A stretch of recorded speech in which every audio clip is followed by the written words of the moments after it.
the other thing started.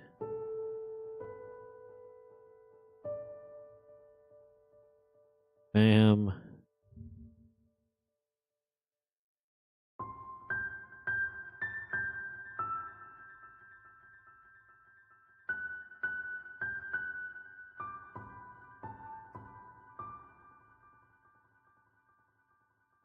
Okay, there's that.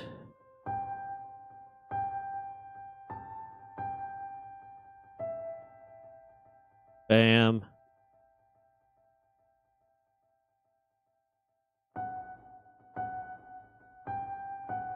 Okay.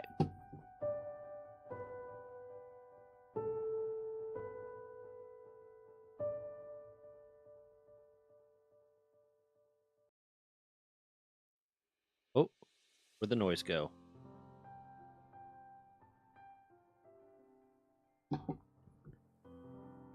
Continue. I just had to reinstall this. I don't know why I uninstalled it. It was probably like when I was trying to figure out like why I had so much space being taken up. I kind of want to start back from zero because I don't know what my plan was this time. I want to start back from zero. Yeah, I'm gonna do this. Select icon. It's gonna be a happy little butterfly. Disable tutorials, tar enabled, feral enabled, player damage, bam. But no, I'm just kind of feeling a cozy vibe today. I don't have a whole lot of energy, so just gonna be playing this nice little game. Not too much, Staley. How you doing, man? Yeah.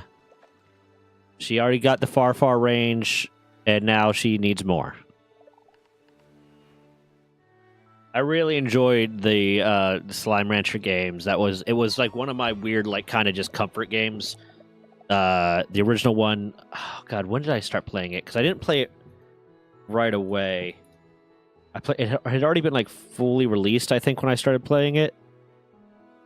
But it was right around the time I started getting out of the military. Between that and like StarCraft 2. I would either be playing like StarCraft 2 if I wanted something that's a bit more serious, because I took the game's not like super seriously, but they were ones you had to pay attention to and actually, try to be able to do anything. And then what am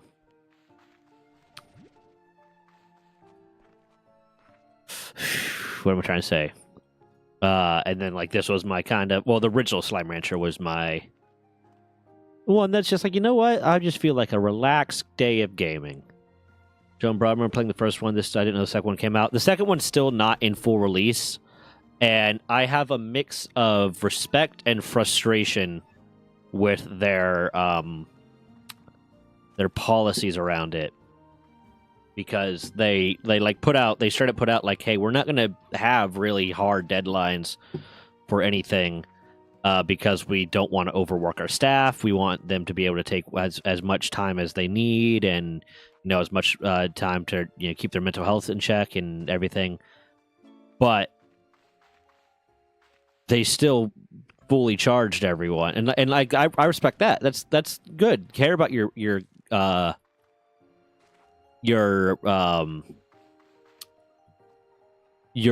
100%. But it's like they still fully charged everyone for the price of the game, and it's been out for years, and it's not had its full release yet, and it's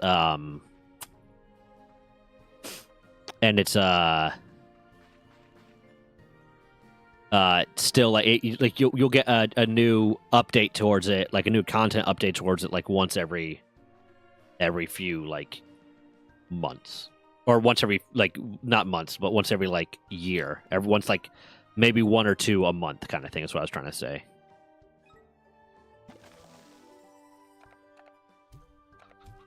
And it's like, I fully respect the, like, definitely keep your staff well taken care of, but also, like, you sold the game to customers. I feel like there should be more effort being put into making sure the game is released it gets a good full release, and that what the customers want, because one of my problems with because I'm someone that has mental health issues, so I fully understand what mental health issues are like.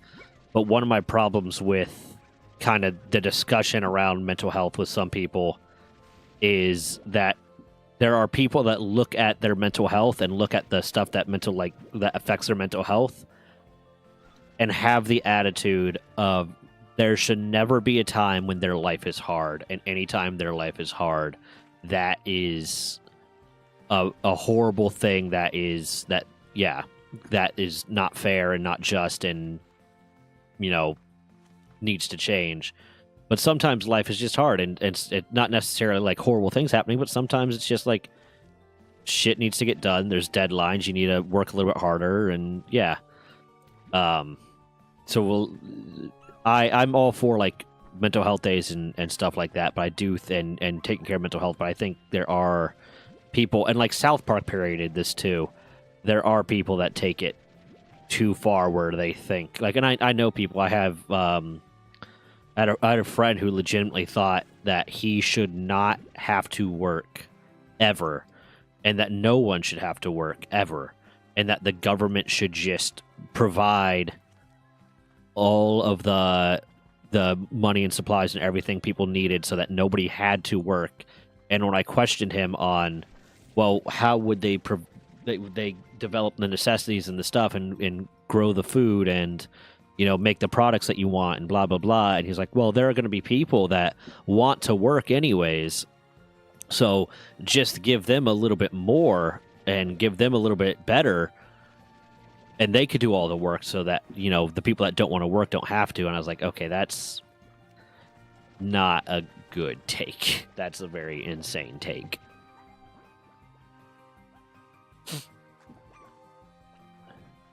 I got some bunnies. Oh, hey, buddy. I'll grab you later. I'm gonna need a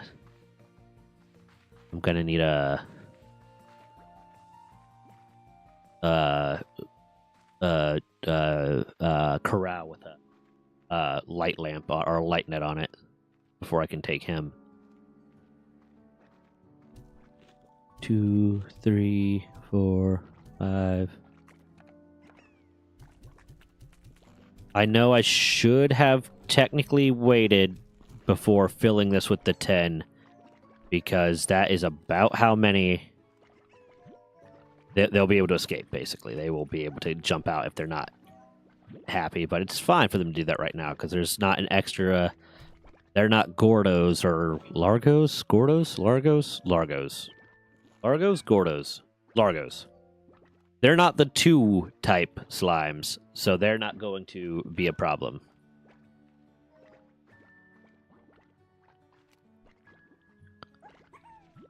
I would love to a Slime Rancher game that was a bigger world with multiplayer.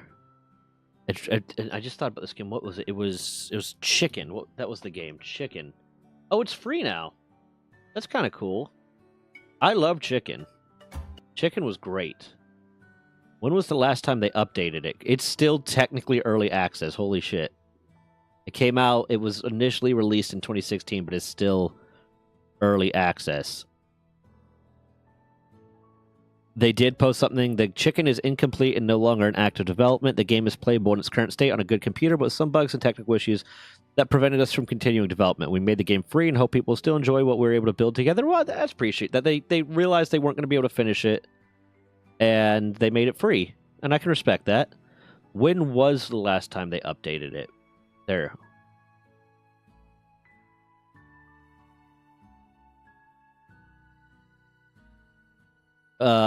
It was last upgraded August of 2020.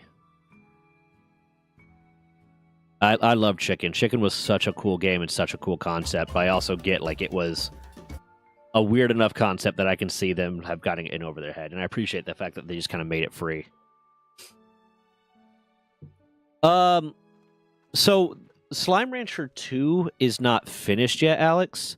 So like right now there is not an end state to it, but like it'll probably go the same route as the original Slime Rancher, where the goal was you're farming slimes, which is if the game were just farming slimes, then I would want it to be a bigger more open world kind of thing.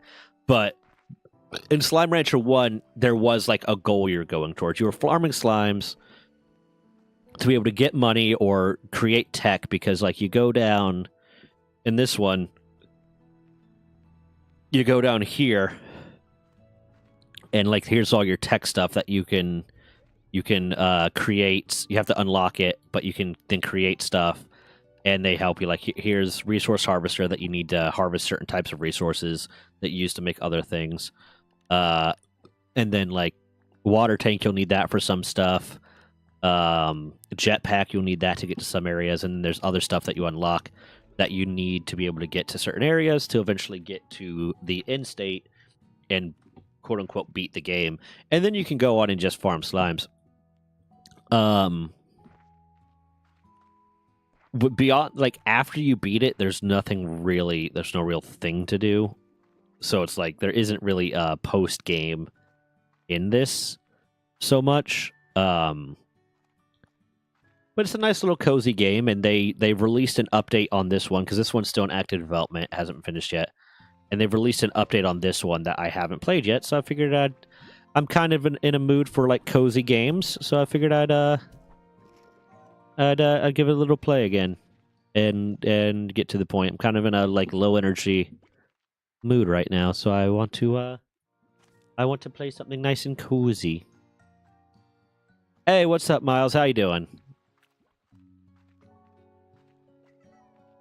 You have just entered your first rendition of what I used to call, when I first started streaming, my sensory-friendly streams, which were me just playing cozy games. Usually what it was, the sensory-friendly stream, quote-unquote, was me just playing like a cozy, fun game that was like low energy at the end of stream so that I could wind down, because I used to stream, my stream time was like was 8 p.m. to midnight and sometimes later, so like I wanted the last hour at the very least to be much lower energy so that people could kind of wind down for bed to it.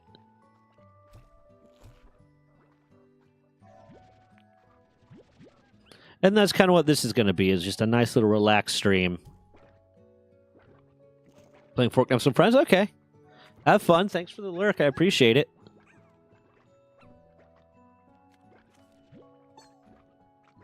Gives me something to watch while in class. Yeah. And I kind of do want to start doing more of that sensory-friendly stream thing again, of just ending stream, especially like the days that Dez is working and I'm streaming later, ending stream with something that's a little bit more low energy and relaxed, so that one, it'll be good for me, and then two, just make it something that people can kind of wind their day down to.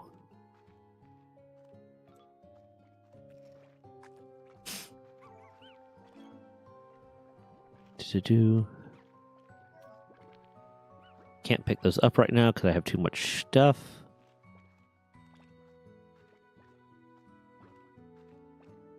How's class going, Alex? How you doing? We have gone so long without D&D, and it's making me sad. And then, like, if you guys do D&D next weekend, I have to be out of town next weekend. Not this upcoming one, but the following one. So I'm kind of wondering, like, potentially if we can get at least 4 of us and someone to run a one-shot. So, like, 3 players and 1 DM all available, then maybe, because I don't know if Stack's going to D&D or not, or going to LARP or not, the camp out. But if he's not, then we could potentially meet up at someone else's house and do D&D just without Dan. Because that's kind of the purpose of having the structure that we have anyways, is that I imagine Dan's going to camp out, yeah.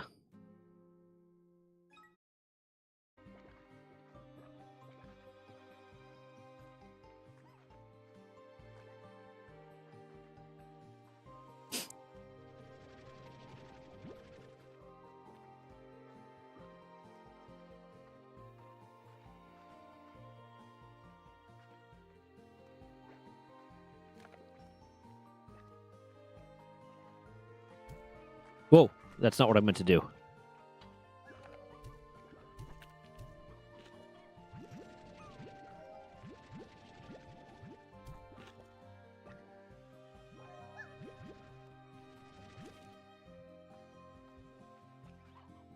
Are you in class asynchronous, like online right now, or what? Hey, what's up, Triana? How you doing?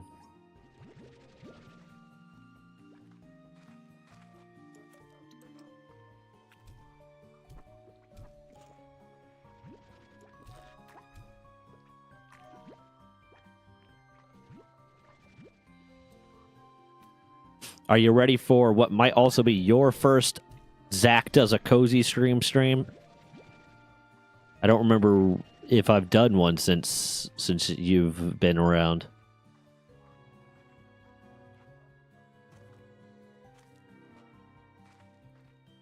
Boom.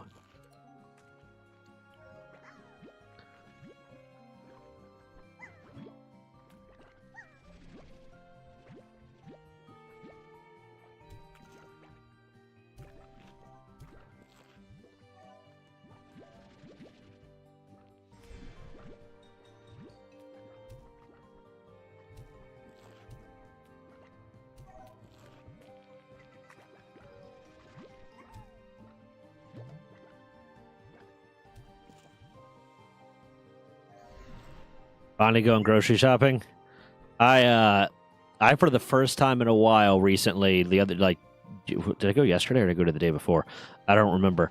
Actually went grocery shopping and didn't forget anything. I'm normally really, really good about it, but the way like my meal prep has been going, like I'm consistently having like leftover stuff. Like I have more cheese than I needed to use, and I have enough for like get me through, or I have more of the sauce, or I have more of this or that. So like lately with the new kind of like diet plan, I guess you could call it, that I'm on, there's always been something I didn't need to get. And for a while, like I would very frequently, other times when I've been in that situation where like, oh, I'm not eating everything kind of thing, I would just buy it again anyways to make sure that I was doing the same thing every time so I wouldn't forget. But like one, I don't want to, that would end up with me with a lot of waste and a lot of excess, and I don't want to do that. And then two, it's fucking waste of money. So I haven't been doing that, but then I've been consistently forgetting something. Because I'll do like a mental, instead of like going into my fridge and actually counting everything that I have and what I have, I do a mental accounting of it. And that's not always the most productive.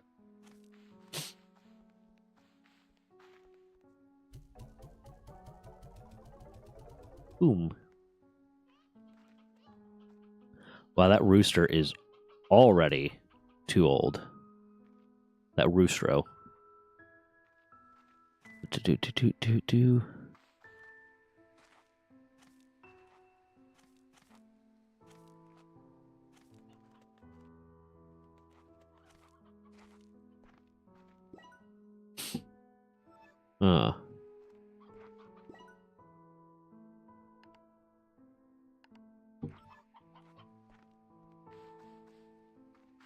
It's a nice little cozy right now.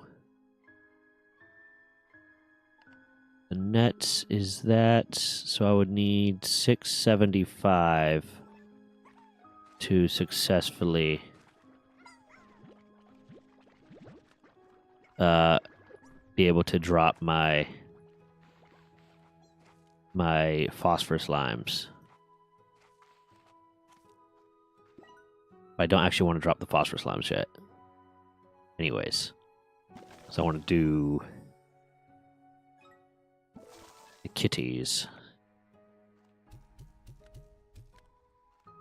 3, 4, 5, yep.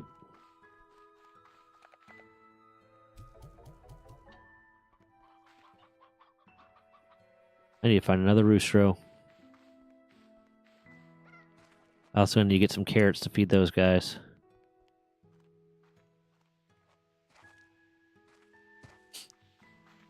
Do. I have plenty phosphorus rhymes.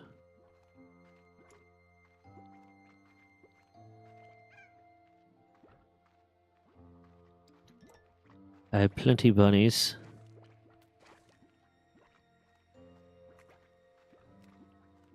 Need to find some carrots.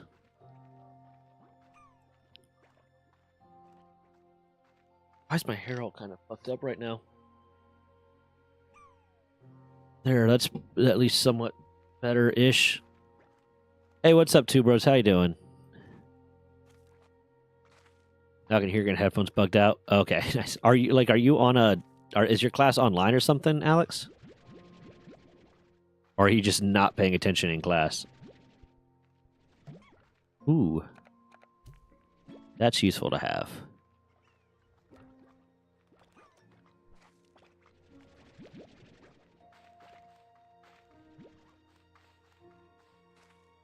Oh, well, fair. There were some classes that I just straight up did not pay attention in. They were so boring, and I was only there for the attendance part of it, and nothing they taught was ever relevant to like the tests or the projects we had. Or yeah, just working a lecture day. Gotcha. What's your major again? I know you've told me, and I know this, but my brain is fried. I have eaten almost nothing today. I worked out today. I have no appetite to eat, or I just would eat, but my energy levels are non-existent. Firewalls. AutoCAD, yeah. Not a bad field to get into. Did you code Python? I don't know how much actually Python would apply to AutoCAD. I just know we used it for GIS systems, and the type of math that it allows is similar. A lot of like spatial information and stuff like that.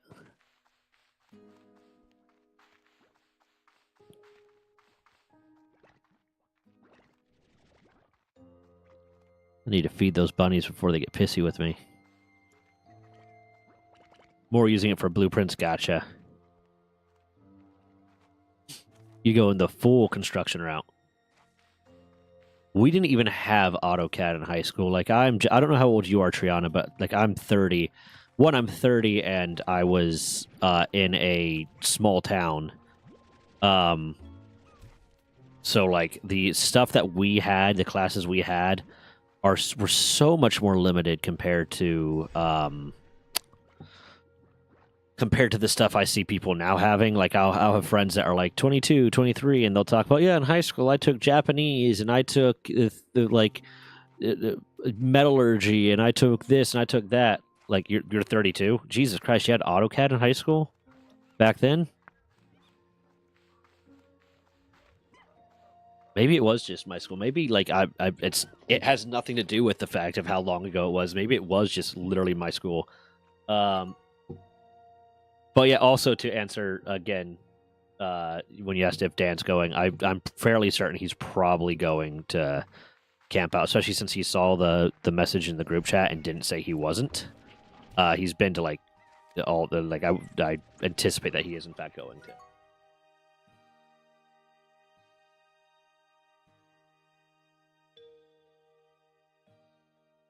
Is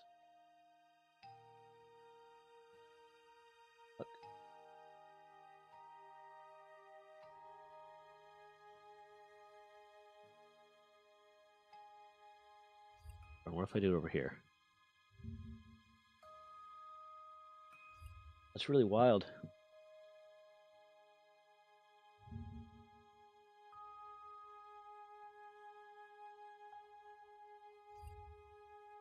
Run. My creator dashboard is not loading for me right now. But like it's still I'll have like I have it open on my screen, so it's really weird. Yeah, but I'm surprised that they have it as like a high school class in other places. Because it does seem to be something that is more like college level type stuff and more niche, and like I can't think of too many really specialized classes like that my high school had. Like we had graphic design, but it was a general graphic design class. Um, it wasn't like, oh, learning how to use this very special tool kind of thing. You had God damn. What my school had was a teacher strike because they were contractually obligated to get a certain level of raise, and then my high school spent, what was it, like $40 million renovating the high school and building all this new stuff and redoing the sports fields and all this like really neat stuff, and ended up without any fucking money left over. So yes, they had super cool sports ball field. What they also had was not enough money to buy paper, so they told the teachers to not assign as much work that would have to be on worksheets. And if you wanted to print something in the school library, it was 10 cents per page. You helped build a literal house. I mean, we had like volunteer stuff where you could do that, I guess. But not not like a class. We did have Votech. I will say, okay, so we did have access to Votech, but that was not a part of my high school. And in order to do Votech, you had to give up all of your electives to do the Votech program, because you would basically have one semester, and you'd only be doing Votech for one semester out of the year. Maybe it might have even been one semester out of the year, because it would be one semester, because it would be you'd have one semester that was all your mandatory classes, and then one semester that was Votech. So you'd have to give up all your electives, but then they had like a pre-engineering course at Votech. I imagine that seems like it was fun. Hey, what's up, Venom? I don't know if I replied to you. We're doing the low energy sensory friendly stream today, because I am Bleg.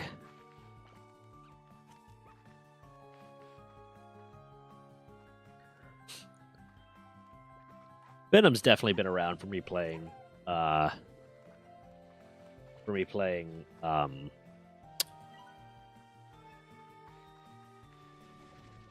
Slime Rancher before. I know that for a fact because you were there when Luna was doing all that crazy shit. And I was playing Slime Rancher when that happened. I don't know why, like, I just conflated those two, but yeah. I remember that.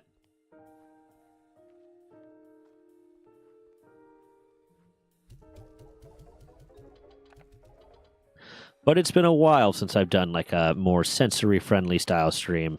I want to get back into it, especially like I was saying earlier before you popped into chat. Since Des works, like, some days she works until 10, I want to possibly, for like the days that she's working till 10, stream until 10 and have the last hour or two of it be like a low energy sensory friendly stream, because it used to be something I did back when I was starting streaming, of like because I would stream from like 8 p.m. to midnight or later. The last part of my stream would be a really low energy game, sensory friendly game that was just meant to, like, hey, help everyone relax and ease into bedtime. Yo, Ghostface, I don't, and right now I can't even look at my whatchamacallit. Hold on, actually, let me try something. Let me try something. Give me a second.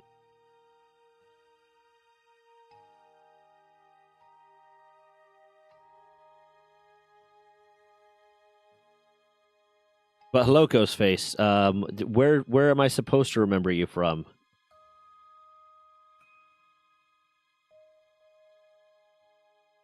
And was it under the name Ghostface?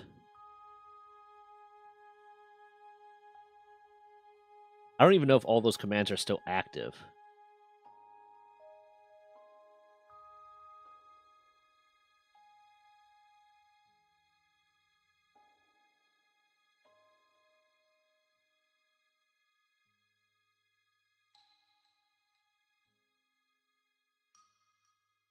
What's really weird right now is all my browsers don't think I have access to the internet. Or saying like no internet connection. But I clearly do because I'm streaming right now. Oh, neat. That's cool. What did you follow me from? Oh, yeah. It's been a minute since I played Grounded. I was actually just talking to Feisty. I mentioned it to Feisty the other day that like we need to play something again because I hadn't played Grounded in a while. Because it's just, people got busy, all that different stuff. And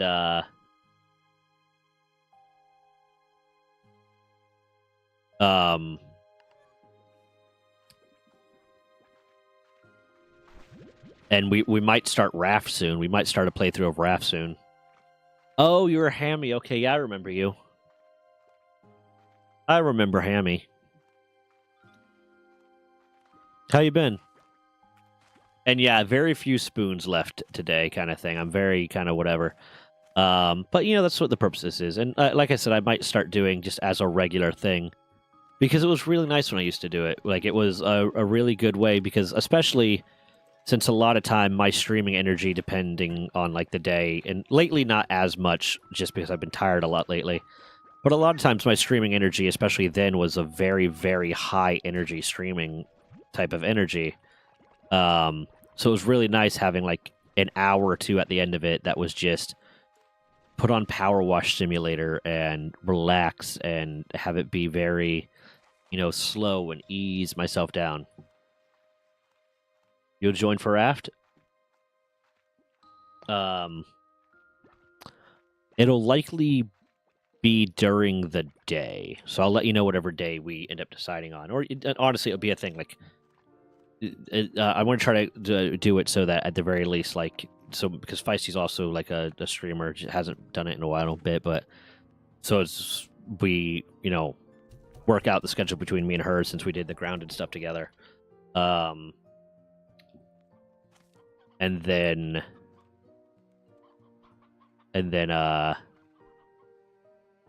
people can tune in, like if like there are other people that I'm cool with joining us, them being able to tune in then, but not necessarily like have to be there every time.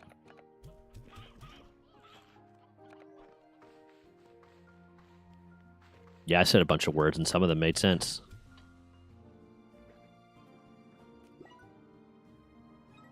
Let me know when the ads are over.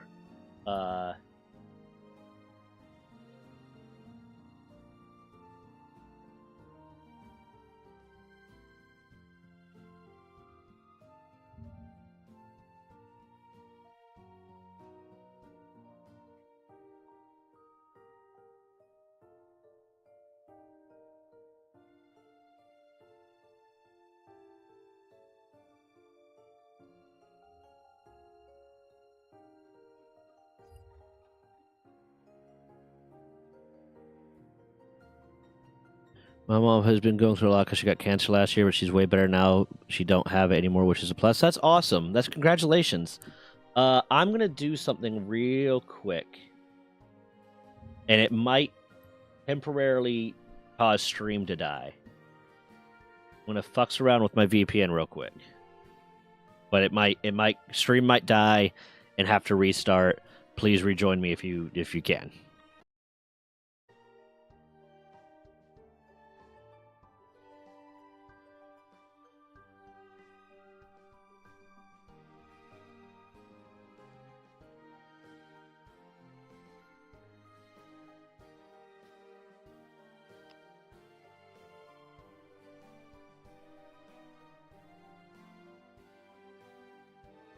Okay, that seemed to fix it.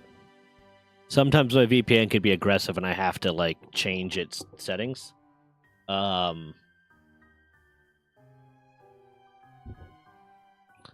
Because anytime like it updates, it'll change the like what it allows through, or it'll become more aggressive and more restrictive, and it's like, okay, I need you to dial back real quick for me, okay?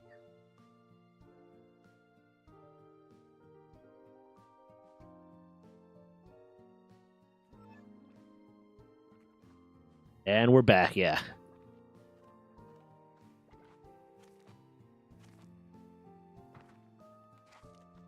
Okay. Do.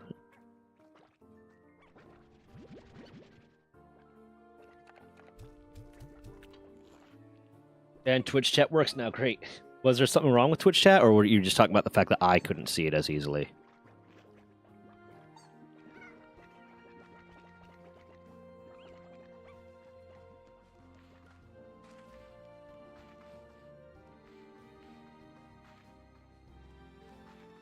But I'm happy for you, Hammy. I'm gonna or Ghostface.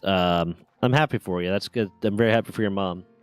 That's definitely not a fun time. I've lost members of my family to cancer, and my dad actually just recently got diagnosed with prostate cancer, stage 1. So he's literally at the stage in the prostate cancer where the doctor said, if we try to give you treatment right now, we would just make you worse. So we're gonna monitor it until and see if it gets to a point where it makes sense for us to do surgery and give you treatment, kind of thing. Wait, can you guys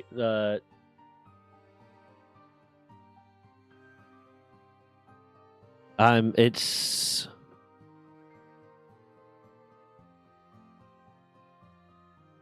Venom, can you hear me?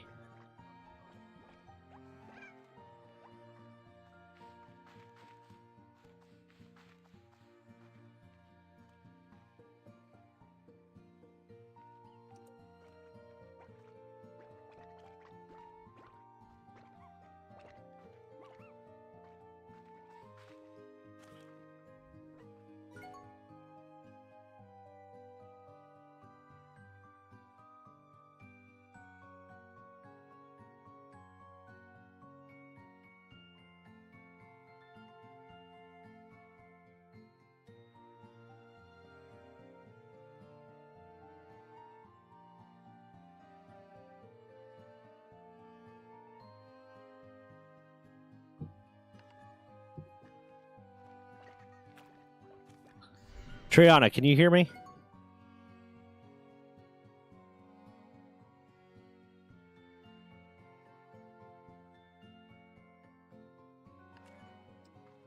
Okay. Okay, awesome. Good. But no, what I was saying was, yeah, I'm very happy for your mom. I know like how scary a time that can be, having a family member get diagnosed with cancer and going through that, because we have lost a few family members to it, and then my dad recently got diagnosed with prostate cancer, stage 1. So like literally at the level where they're, oh you bitch, wait, hold on, literally at the level where they're like, hey, we do more harm than good right now if we treated you for this. So we're just gonna keep monitoring it until it gets worse, or to the point where like it would be beneficial for us to do treatment, because unfortunately a lot of the treatments for cancer do have deleterious effects on your body. So if it's not, prostate cancer is the slowest growing cancer, or I don't know if it's the slowest. It's an incredibly slow growing cancer. So it takes its sweet time, and it's one of the ones they actually say every person with a prostate will at some point develop prostate cancer in their life if they live long enough, just because of the way the prostate works and the fact that it continuously grows throughout your life, and yeah, but it's incredibly slow growing. It's just one of those things that, yeah. Cancer's a bitch, yeah. I lost my grandmother to cancer, and now 3 people in my family have had prostate cancer. My dad's uncle, so my uncle on my dad's side, my great uncle on my dad's side. My grandfather currently has prostate cancer, and my dad currently has prostate cancer. And due to some medical issues I had when I was younger that were poorly treated by I have a video about it actually, or not a video about that specifically, but where I talk on it. Medical issues I had when I was younger that were poorly treated by the military. I am at an incredibly increased risk for prostate cancer, to the point where I've had a lot of tests for it. Just by the time I was 25, I had been tested for prostate cancer. I was getting for a while there, I was getting tested every 3 months. I was getting tested every quarter to see if I was developing prostate cancer or not, because I had a lot of symptoms that were like, dude, you wouldn't normally have them without prostate cancer, or it was really weird for someone my age to have those symptoms, and they can also be indicative of prostate cancer. They determined that it is not, in fact, prostate cancer, but I still got to be careful, and especially because my dad just got diagnosed, and I know I'm at an incredibly high risk to develop it young. I have a doctor's appointment coming up, not this week, but next week. That was just a follow-up for my stomach stuff, and I'm going to have them draw my PSA levels to just double-check now, because now I'm paranoid about it again. But cancer is a bitch. And then I lost my grandmother to lung cancer. My other grandmother got skin cancer, that's not really genetic as much as it is, and like she just got it frozen off, and it was fine. She worked in nurseries her entire life, so she had gotten so many aggressive sunburns over time that she was gonna get skin cancer. But yeah, cancer and heart disease kind of run in my family. Cancer sex lost an aunt to it 9 years ago. I'm sorry to hear that. I'm trans, so mine is incredibly small.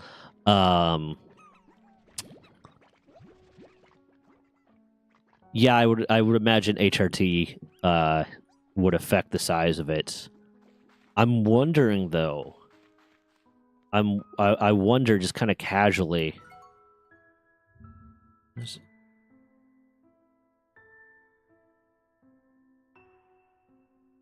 I don't even know if there would be a lot of studies on this. Hold on.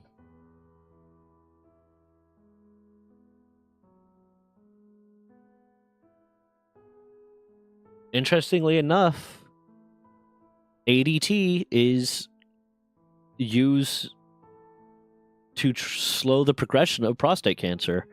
So while it's not typically used to reduce the likelihood, because that would be kind of insane. To have someone on androgen blockers just to make them less likely to develop prostate cancer.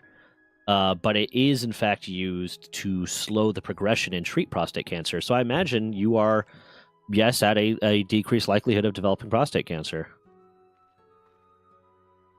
Lung cancer that metastasized to your brain, that's awful. For my grandma, it was just before she even bothered going to the hospital, 40% of her lungs were already cancerous. So, but it didn't metastasize anywhere. It's just, her lungs were cancerous. Okay, have a good day, Ghostface. I appreciate you coming back out, and hope to see you again sometime in the future.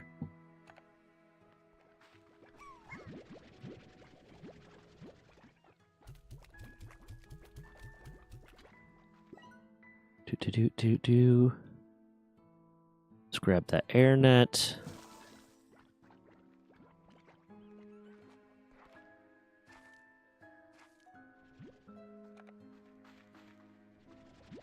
I need another rooster to put with that stone chicken. Like an actually good rooster. What I'm actually going to do here, too, to stop the stone chicken from aging until I have a rooster for it to breed with, I'm going to keep it in my inventory. Not even on blockers anymore since end of 2020. Well, then, yeah. I mean, having a smaller prostate would mean that the growth rate of it is decreased because there's less cells to split and divide.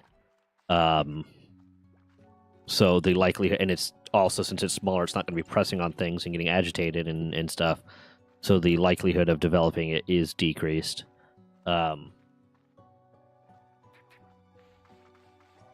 Yeah. That wasn't even something I thought about until just now, the use of hormone blockers to treat things like prostate cancer. But yeah, it makes sense. It wasn't even a thing I would have thought about. I mean, I'm going to give myself a little bit of credit. If someone had said, "Hey, what would be a way to treat prostate cancer?" and I thought about it for a long enough time, I probably would think, yeah, block testosterone, because that's the thing that helps trigger it growing, and so I'll give myself that credit.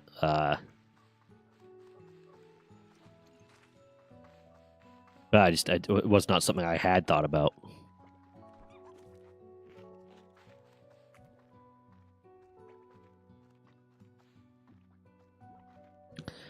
Having a unique genetic structure that would lead to the smaller production, to a lesser production of testosterone, I could see.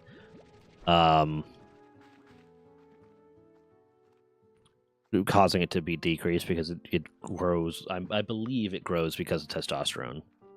I believe testosterone is the signal, the hormone that causes it to grow larger and larger and larger. That might be wrong there. If it's not, then that might not have the same effect. It might be the androgen blockers. Could be a bunch of different things, or it could be the fact that you only have half of the genetics that would cause it to grow larger. There's a lot of factors. Biology is complicated, and most things in biology, when you're discussing biology, are not triggered by one thing. Most parts of the body, most bodily changes, most factors that change your phenotypical expression are often caused by multiple genes, not just one. Even skin tone is multiple genes. I think that it's 6 to 12 that affect skin tone. And then eye color is one of the kind of unique ones where there's one set of genes that is are you going to have blue eyes or not? But even then, even eye color is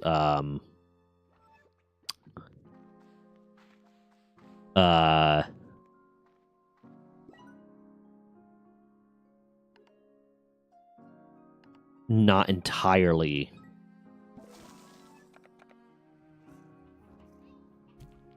three, four, five controlled by that set of genes, because there are other factors that could change the expression of that eye color, or the intensity of that eye color, kind of thing. But that one is one that is generally considered to be controlled by one gene, or one series of genes. Because a misconception people have sometimes about eye color, and the fact that humans have generally 3 eye colors: brown, blue, or green. And people here, but typically when you're being taught how eye colors work, in high school, they explain, oh yeah, brown is dominant and blue is recessive, and that's how it works. So then people hear dominant, they hear that brown is dominant, and they're like, oh, because brown is dominant, that means it is always going to be the one that it is if the brown eye gene exists. But the green eye gene, the brown-eyed is dominant to blue-eyed, because brown-eyed triggers the production of melanin. The brown eye gene triggers the production of melanin in your eyes, and the blue eye gene just means that there's nothing to cause melanin to be produced. But the green eye gene is separate. So it triggers a different color to be produced. It doesn't trigger, whereas the blue eye gene just says nothing is going to be produced, and the brown eye gene says something is going to be produced. The green eye gene also just says something is going to be produced. So brown is dominant to blue, but it is co-dominant with green, because green is also dominant to blue. So brown is co-dominant with green. So if you have a brown eye gene and a green eye gene, you get hazel eyes. You get eyes that have a little bit of brown and a little bit of green in them. But that's something I've had people argue with me before. No, brown is dominant, so that means if you have a brown eye gene, you wouldn't have green eyes. It's no, that's not how that works. Slime Ranching's going good. It's nice. It's relaxing. I'm enjoying it. I'm talking about biology, which is something I always enjoy. I can put that the dominance of genes and eye color and stuff on the list for when I do more of my explaining scientific topics or gaming stuff. That was actually pretty interesting and something that people misunderstand a lot because they don't understand the concept of codominance. And I keep bringing that up when arguing with ignorant people about trans stuff because I do actual research. What specifically were you responding to when I said that?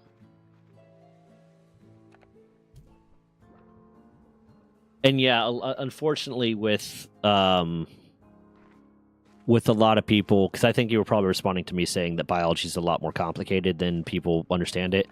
A lot of people, it's the Dunning-Kruger effect of the less you know, the more you think you know. So a lot of people get their high school biology lesson, and they do really well in high school biology, and they understood it.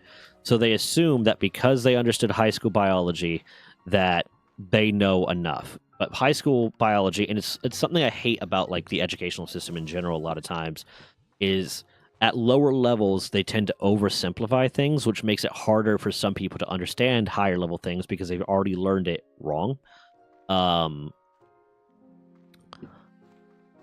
But because people like, oh, I knew this high school, they don't understand that it's a lot more complicated than that. It was the same thing when, stuff was going around about vaccines and people were like, oh, I know exactly how vaccines work. And because I know this and that, then then this makes sense. Like, okay, but it's more complicated than that. Yeah.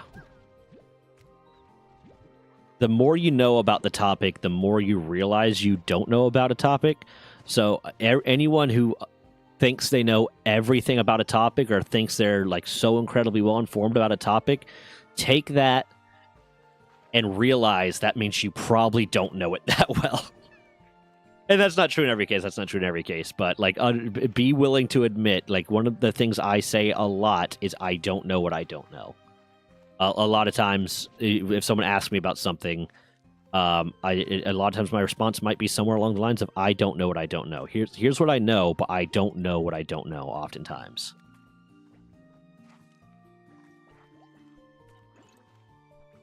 There's a roostro. If I can try to get another one.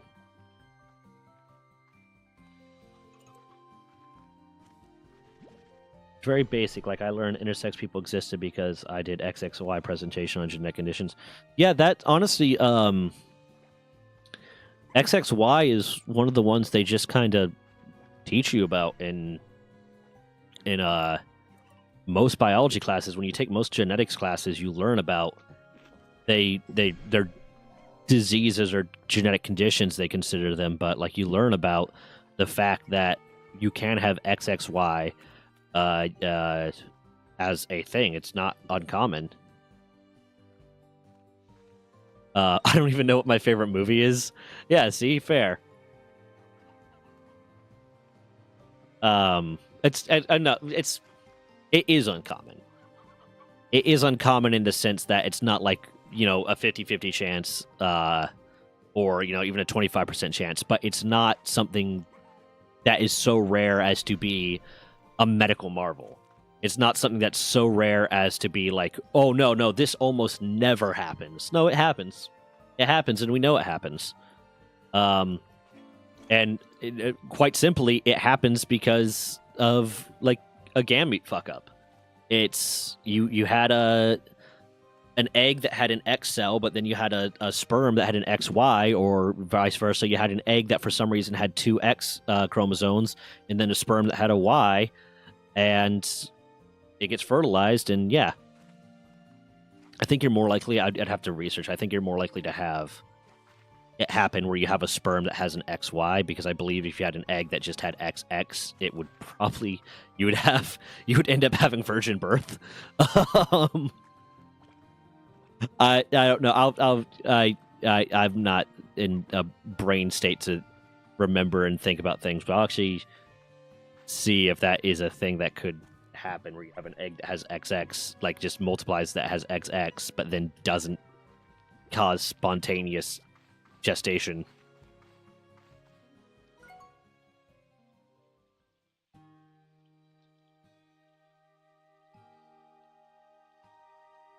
Get that water.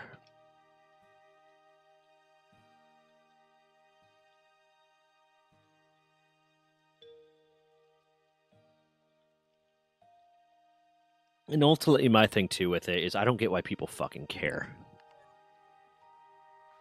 There are very few situations that I will look at and say, yes, someone representing themselves or someone identifying as a gender that is not the one that was assigned to them at birth might have an impact in some way, maybe, but also it's none of your fucking business. Who gives a shit? In a general way, like just stay out of people's fucking pants, you know? Like stay out of people's pants. It doesn't fucking matter.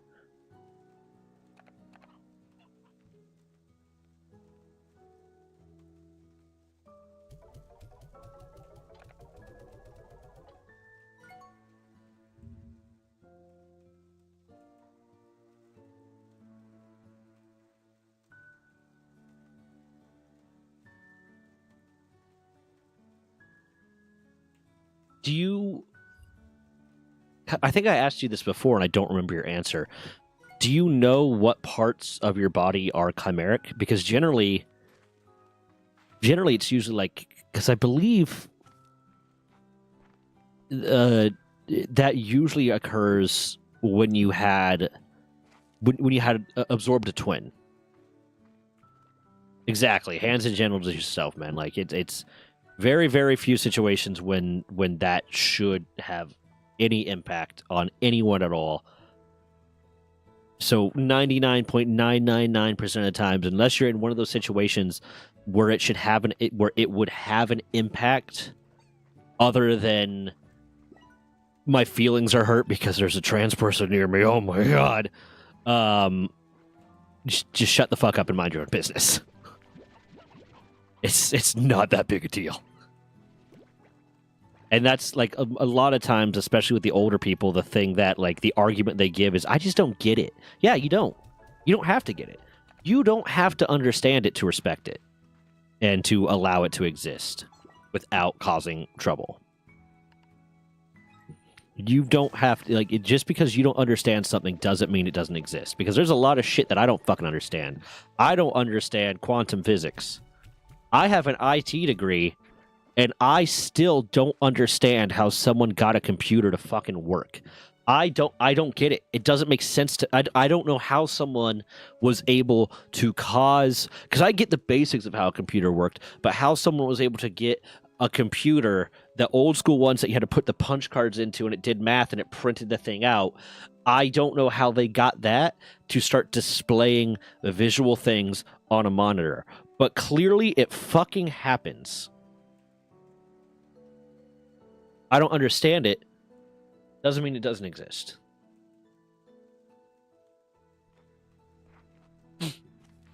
If it's... Yeah, if they're noticing it in your blood, then it would definitely be part of your bone structure.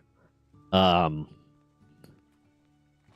here's the problem when talking about this is the biologist in me, the biology major in me that is very fascinated about things, has to worry that I'm going to say something that might come off as insensitive when asking about something like that.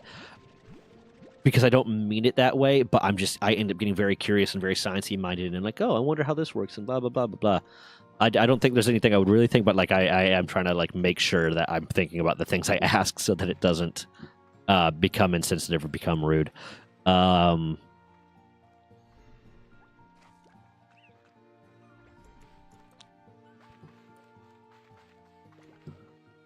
What am I doing? I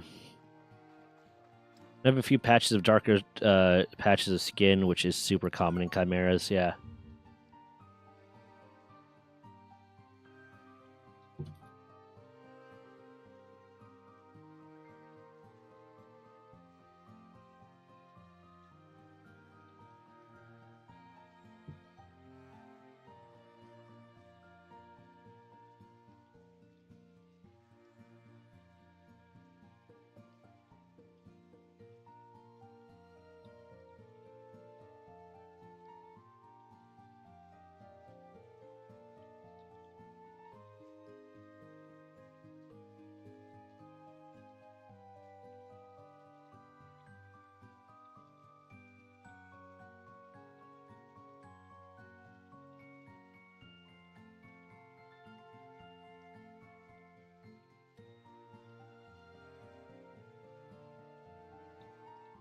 Yeah.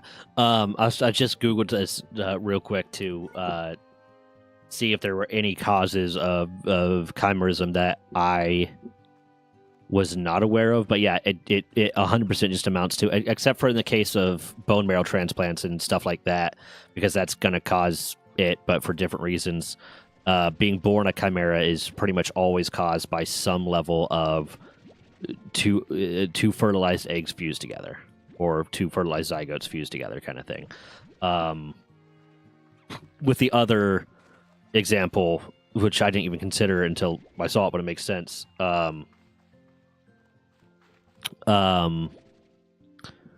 Being apparently this is not one that I'd even considered, but because cells can sometimes cross the placental barrier, it's possible for you to have what's called microchimerism, which is your mother cells become part of you while you're developing, while you're in the developmental phase.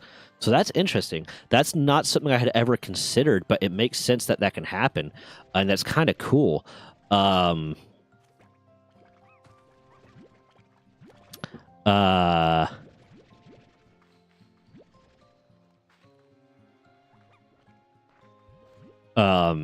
other than that, yeah, it's zygotic. It happens when two zygotes or two eggs fuse together post fertilization, either because the one twin died, you were a twin, one twin died early in development, and then you absorbed it, or there were just two fertilized eggs, and before they even really got to like the developmental phase, they fused together. Commercial over. Yeah, I would consider myself an ally. I would definitely consider myself an ally. Hell, I have in my living room, I have hanging, and to be fair, it was like my ex-wife got it, but I kept it because why not? I have a Pride hat because we went to Pride Parade in 2019. No, yeah, 2019. Went to the Pride Parade in 2019, and they were giving out free Pride hats, so it's hanging on my wall still. But yeah, I'd consider myself an ally.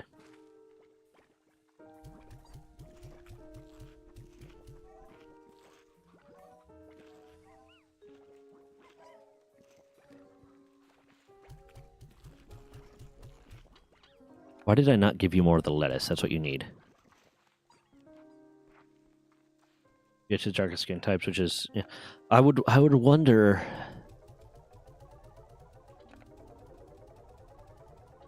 So okay, is there a degree of question which you would be uncomfortable with me asking you, Triana? Because like the biologist in me is wanting to ask a lot of questions, but I also don't want to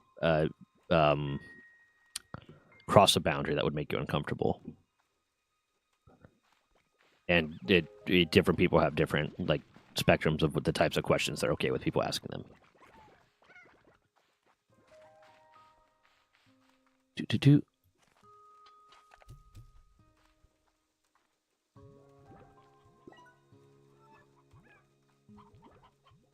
Yep, we support equality in this chat, Miles.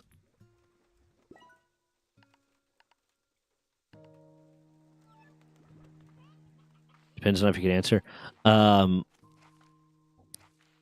So okay, so I guess the question then would be, like you said, intersex. Are you XXY? Is that what your like your primary genetic code is?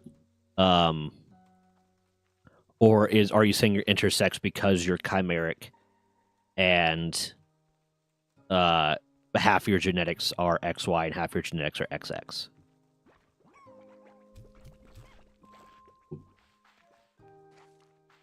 Was the question that I'm asking. And again, feel free not to answer that if it's not something you're comfortable with.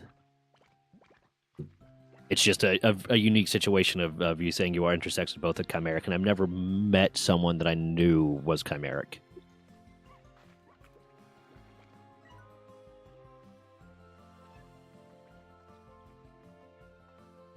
I also sometimes admittedly have a problem where I have to remind myself that other people can be like uncomfortable with certain things, because there's very little that I am uncomfortable with. I tend to not give a shit, man. I like there's very little that will bother me. So then if I get like too excited or too like just kind of in a flow state of asking questions or talking about something, I can get to a point where it's like I'm talking about I have to like tell myself I'm talking about something that people might not be comfortable talking about, because it gets personal, but like there's very little that bothers me in terms of like answering questions and talking about myself and people ask me questions. I also fully understand that not everyone is like that, and I have had a relatively blessed situation. To try to say this in a way that is not going to come off the wrong way. I am lucky in that I was born in a situation where I did not have to suffer systemic oppression. So it's easier for me to be comfortable with things like that and being asked questions and stuff, because who I am has never been weaponized against me by a failed system. Because the hospital system and I'm a patient. Yeah, that is unfortunate. And right now, the world is not super friendly to it too, which is not fair. That is very unfortunate. I'm sorry. I mean, I know how to do DNA gel electrophoresis. I can figure it out. I can draw your blood and do the science. I don't have the tools, and I don't know how expensive one of those electrophoresis machines is, but fucking... Oh, hold on. How expensive is an electrophoresis? I can't imagine them being too expensive, because they're very, very simple.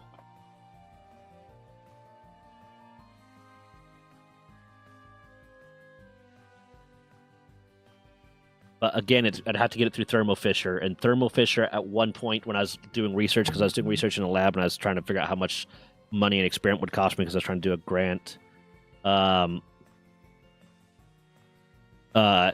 they were charging like $1,000 for a single pair of surgical gloves that are disposable.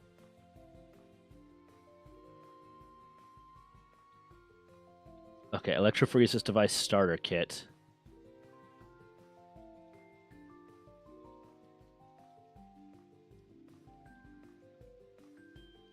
To be fair, this is a fancier one than I've ever used in like a school setting.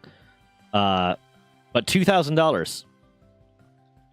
Let's see if Amazon has one that's cheap that would be used by like high schools and shit. God, I hate Thermo Fisher. God damn. I am fucking tempted, because like even those sterile gloves aren't fucking like there's not much special about them. It's just that if you want reputability, you buy from fucking Thermo Fisher. I'm legitimately tempted to start a fucking company that supplies scientific equipment at an actual reasonable price and see how well that goes. But then there'd be 1,000 articles, like Thermo Fisher would 100% be getting people to put out articles and be going, well, if it's not Thermo Fisher, then it's not, it devalidates your experiment. Fuck you, Thermo Fisher. Fuck you so much. Okay, so an electrophoresis machine, a really cheap one on Amazon, is $200.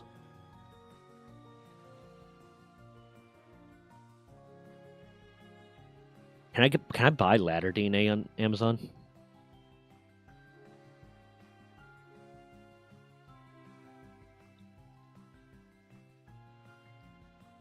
Probably not. That is biological material.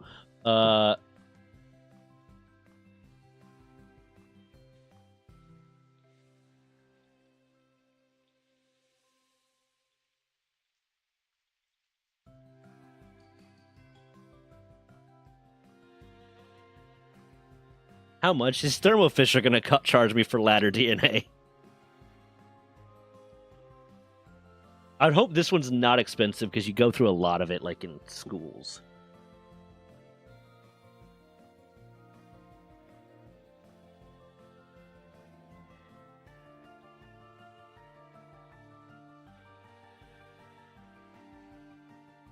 I'm getting distracted by this. I love biology. $250 for a 1 KB plus pair? How many fucking samples are there? And you have to keep this shit cold, too. 2 milliliters. Well, it's 2 times 1,000 milliliters, so it's 2 microvials of a milliliter of ladder DNA. Holy shit. God, fuck you, Thermo Fisher. God damn. No wonder my fucking classes were so expensive.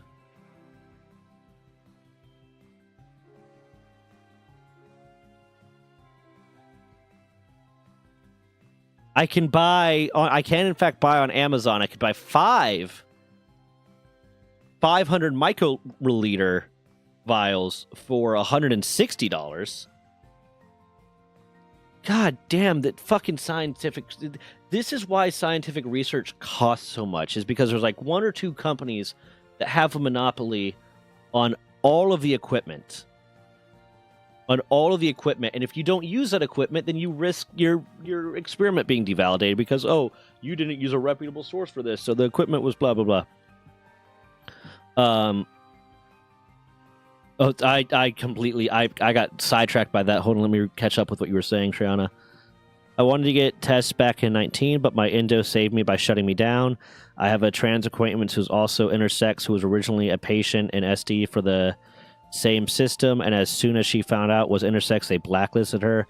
That's how I found out he probably saved my life. Like, my acquaintance couldn't even continue to see her therapist. That fucking sucks.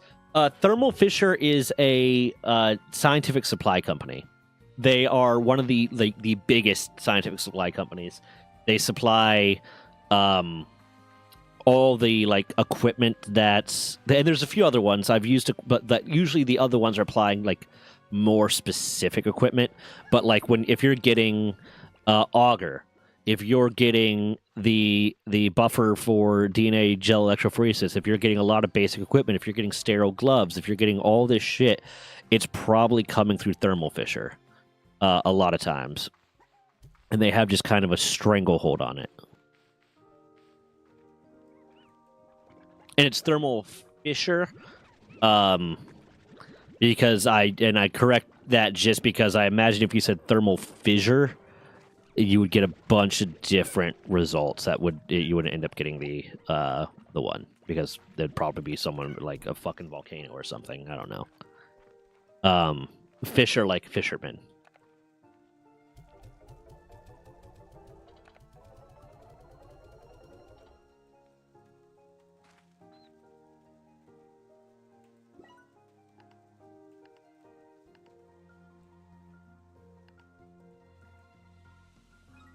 There, I need that one because I need you to produce enough that there's actually more roost rows. Okay. Yeah, they're a scientific supply company that has like a stranglehold on the market. I miss doing science.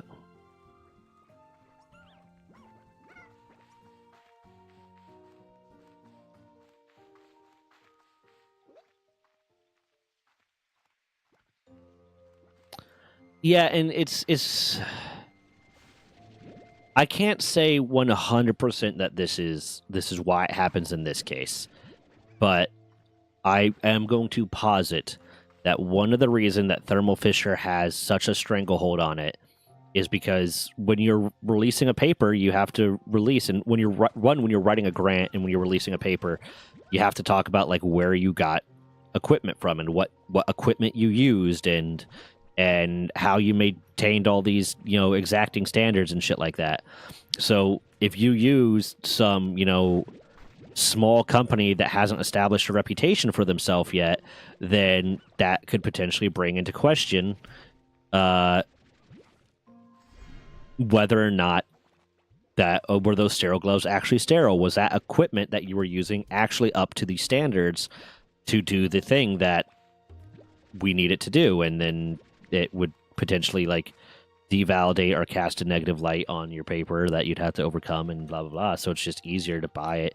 And it's the scientists aren't using their own money, they're using grant money, so they just ask for bigger grants and they try to get bigger grants. But it also limits, it makes scientific discovery a lot more expensive and a lot harder to do, because now it is very expensive. And now if you want to do an experiment, you have to get a grant for a very high dollar amount, which means more often than not that grant has to be worth something to someone. It has to there has to be a profit in it. There has to be a profit in the thing that's being produced, the science that's being done, or you're much less likely to get funding for it. You'll get funding for things that are, being funded for noble reasons sometimes, but that's not as common. If there's no money in it, no one that has money wants to give you money for it.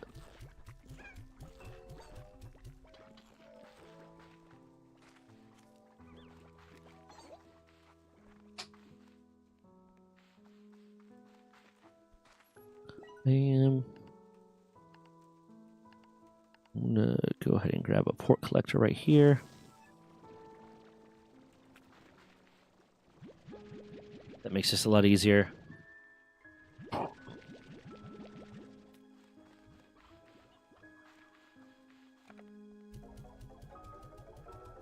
If I legitimately, like, if I were, I thought about this before, like, even before I started streaming, really, because, like, before I started streaming, the year when I started streaming, it was 2023, and I started streaming because I was taking a break from school because, my grandmother just died. I just gone through a breakup that was pretty impactful, and most importantly, my health was starting to collapse. Like my blood pressure was like 170 over 100, 120 or something like that. I can't remember. I was very and like my doctor and my psychiatrist and stuff all agreed, like, hey, you need to dial it back for a little bit. So I decided I was going to take a break. The break has ended up going on longer than I really intended it to, but at the time I had been working in a I'd been doing research in I'm not going to say working because I wasn't getting paid, but I'd been doing research in a conservation biology lab, and I love that professor. That professor was amazing. But like, there's constantly this struggle to get grants, and she had to spend most of her time working on getting grants rather than being able to do the science, because that's just what the world is. So I was just like, you know what? If I won the lottery, I would build a state-of-the-art facility for her to work in, because the type of work that she was doing is shit that would be good for the world.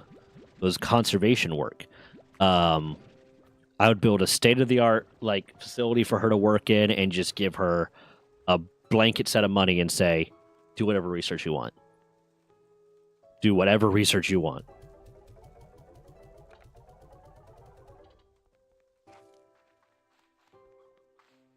But for the most part, a lot of the stuff that you always had to look at, is there a way to get money out of this kind of thing? If someone's gonna, is there a way you can market this as this would allow us to do this kind of thing?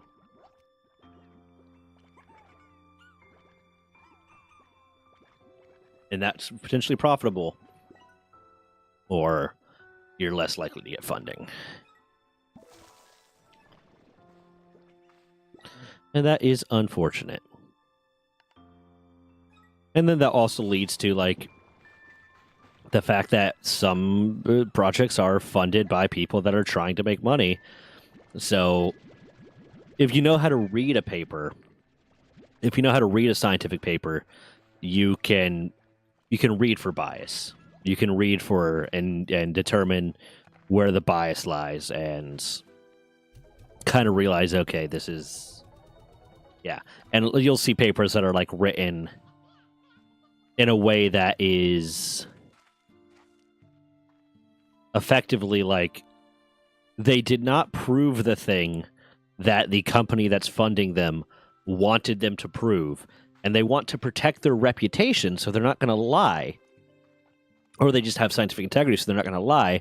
But they also recognize that they can't step on the toes of the company too much, because if they do, research or other companies aren't going to want to work with them in the future and fund their projects in the future.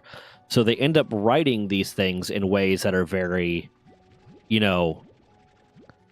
yes, we didn't get this result, but what we did get was this, and well, this could mean this. It doesn't. We didn't see proof of this. And it's basically trying to not completely say, yeah, no, this was bullshit, this didn't work, but still say that. And then you'll get people that will like a scientific news paper, or just some idiot who thinks he knows enough to be able to read that but has no understanding of it, will read it and say, so what they're saying is this maybe and blah blah blah and all this different stuff, so yeah, that could be, maybe that's the case, and then the misinformation spreads around, and it's insane. My brother got burned out doing research involving quantum computing. Yeah, I'm not surprised. Working in those labs, honestly, kind of got me to a point where I was starting to wonder if that was a route that I even wanted to go. Because I worked in two labs. I worked in a regenerative medicine lab. I did research in a regenerative medicine lab, and I did research in the conservation biology lab. And I really enjoyed the work. On both sides, I really enjoyed the work.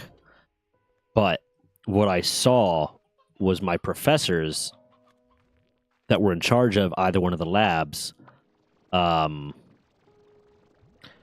to spend most of their time writing grants and working on the paperwork side of the house, and having to pass off a lot of the actual work part of it that I enjoyed to grad students, and I wasn't a grad student, I was undergrad, but to their undergrads and to the grad students.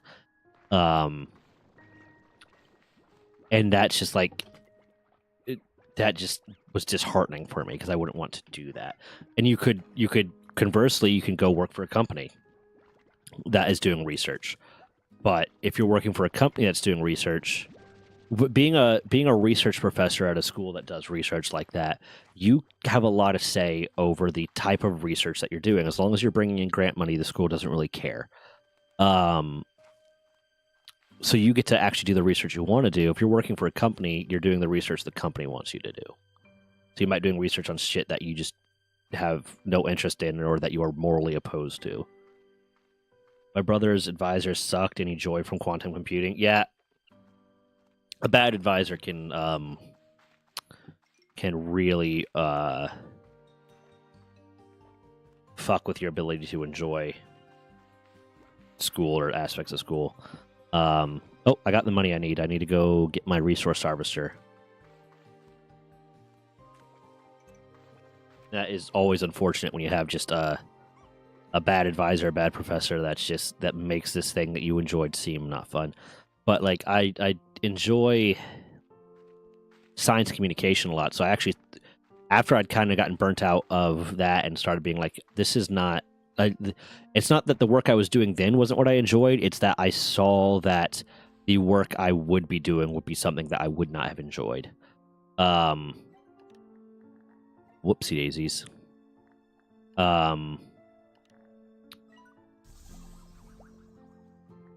I thought about switching and maybe getting a communications degree, which I don't even fucking need, really. I did that. Part of my job in the military was literally just I know how to talk to people.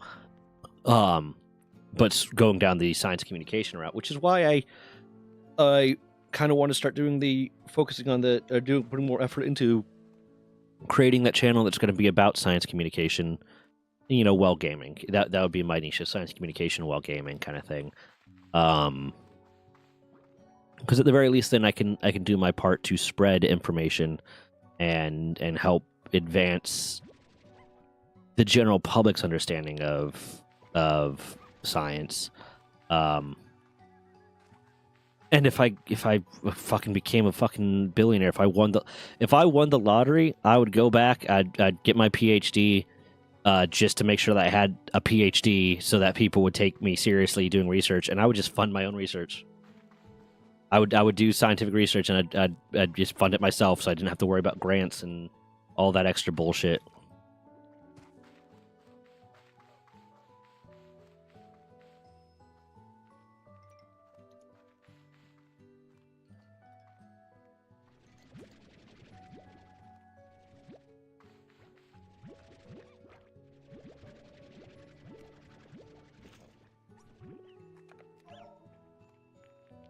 Taking all this in case I need it.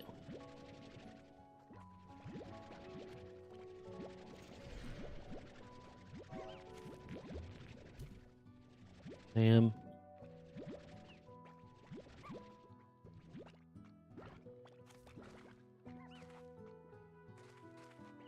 What about you, Miles? I know you said you either just got out of the military or are just in the process of getting out of the military. What are you planning on doing? Just to change the subject away from me a little bit.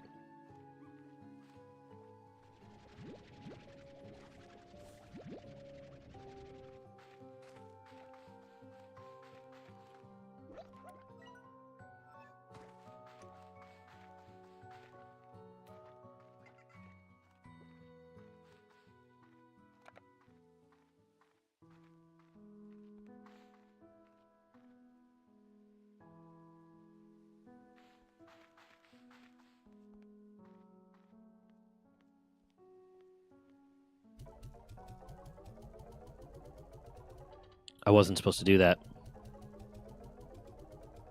I did it, though. Maybe I can feed my... Has it still not grown? Jesus Christ. I need 9. I don't have 9. Damn it. I needed 9 cotton plorts. Medically retired, 100% PNT, so just enjoying life. Yeah, that's nice. I did not get it 100% right away, but I am 100% now. I was 90% when I got out.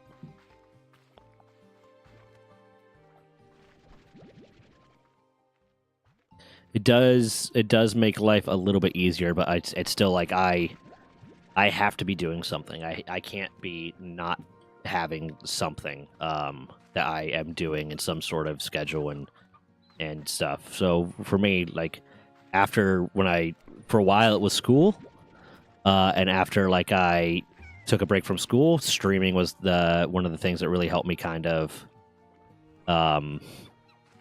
have that schedule and have that sort of I'm doing something that helped, especially when I started doing like the YouTube side too, and doing like creating YouTube videos and editing, because that is work. So it really helped me kind of have that, you know.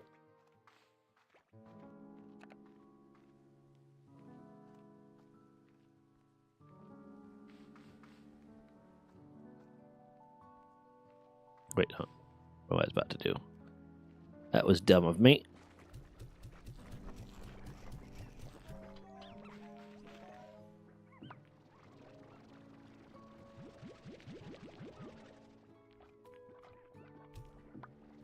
Whoops.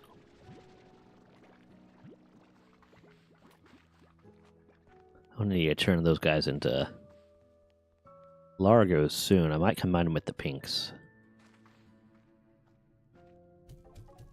For the moment, grabbing this upgrade. You're fine with taking. Hey, I admire that. I wish I had more internal peace that I was comfortable just being. I'll admit there was a like, I would say my most zen content time in my life was like May of 2020. Because in May of 2020, I was still doing college online, but I was doing University of Phoenix at the time. So, like, it wasn't even... It was nothing. It was one class at a time. It was easy as hell. And what I did, like, it was the middle of COVID. There was nothing else to do.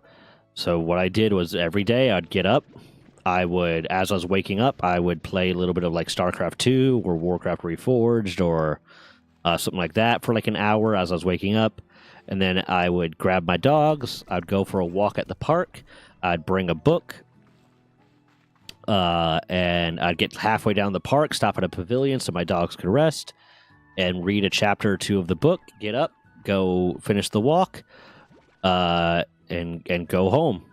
And then, like, sometimes there's some days I was walking like 2 or 3 times, depending on the weather and depending on how tired I was and blah, blah, blah, and how the dogs felt because they didn't always want to do that.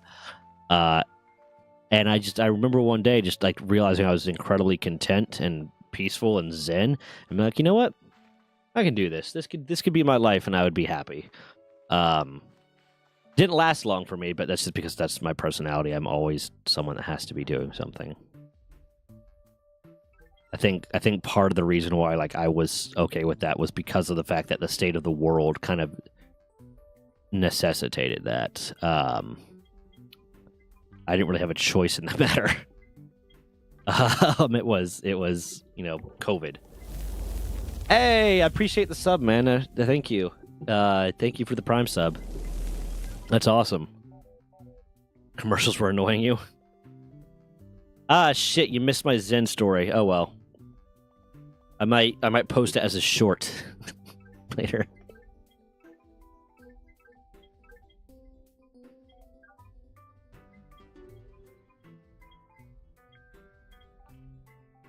The cannons are useless.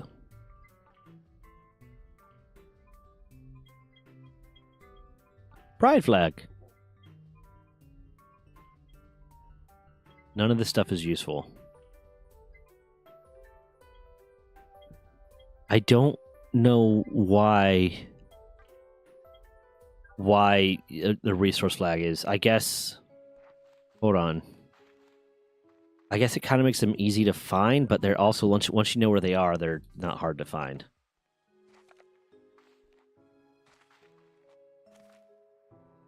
And you'd have to know where it is to put the flag down. No! I don't have my jetpack. I'm gonna die. I'm gonna die. Goodbye, everybody.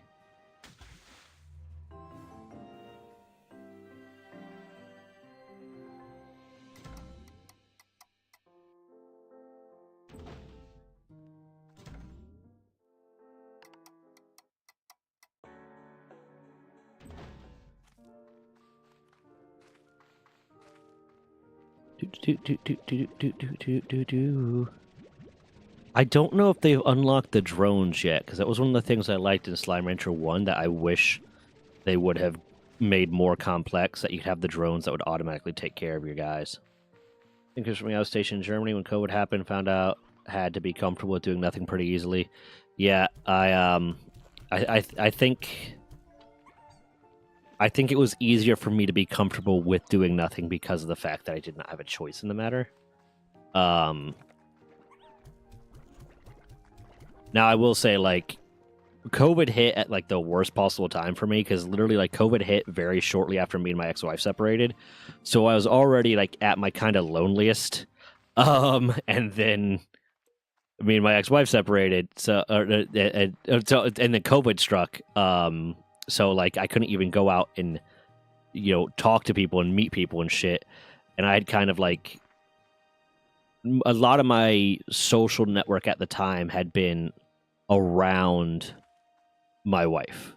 So I didn't really have anyone locally to hang out with and do stuff with. I had friends from back home and shit, but, like, we'd play games online and stuff, but that was about it. But yeah, then after I kind of just got zen with it, it was cool.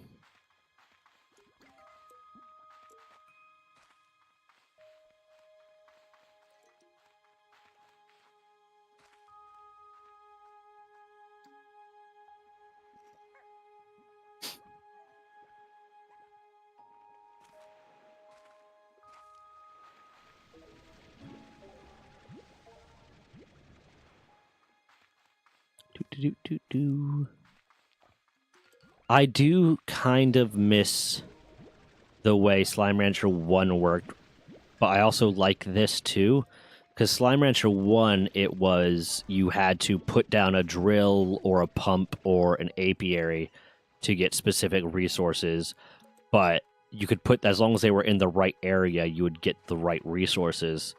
Whereas this, so like you could you knew exactly where it was and you knew exactly how long it was going to take.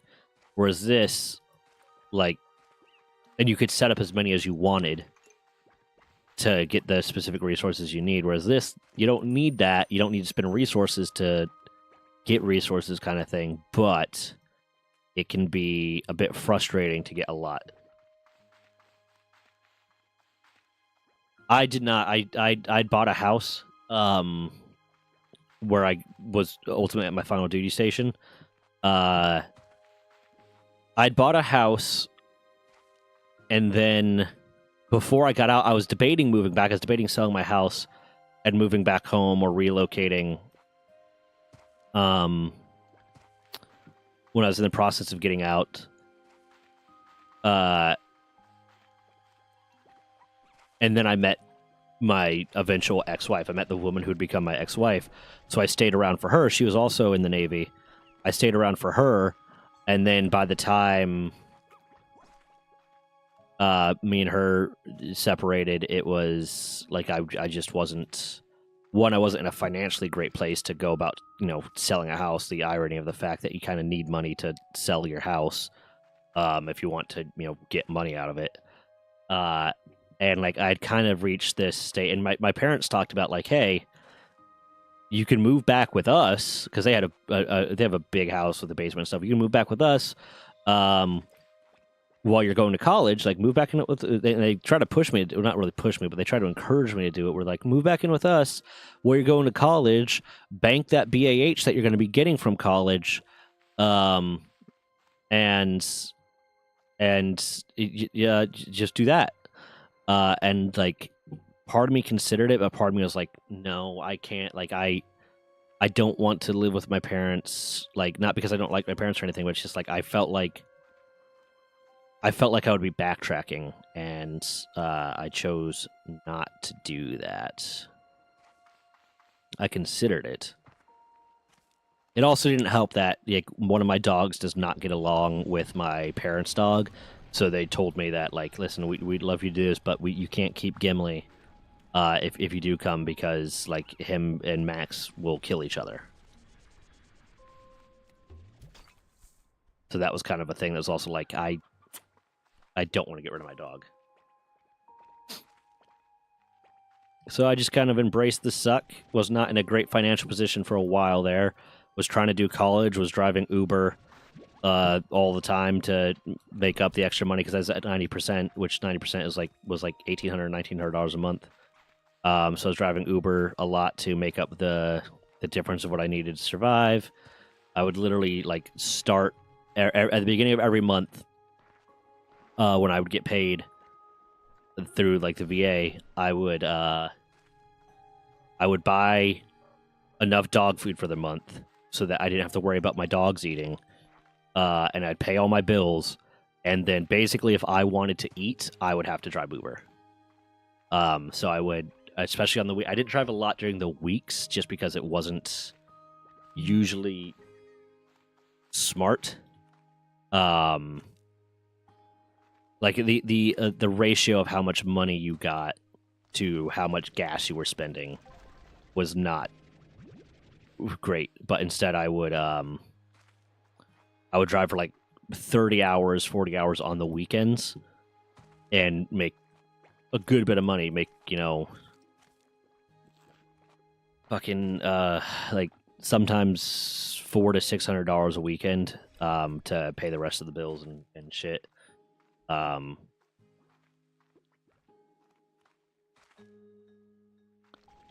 yeah, there were literally days. There were times when it was like, shit. Okay, the dogs are fed, the bills are paid, all the different stuff.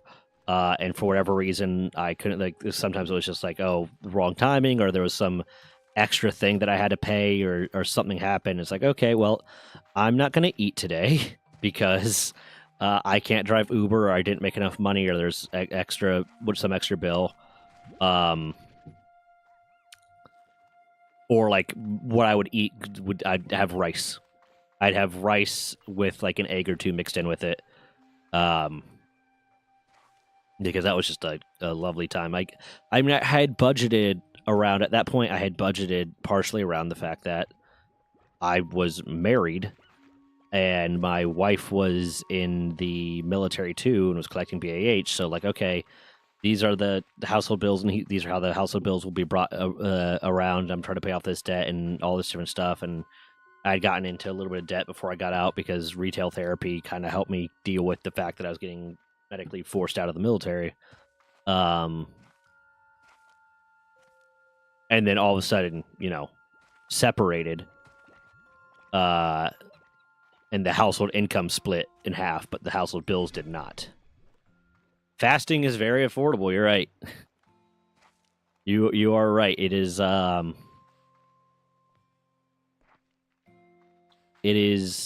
affordable option. I remember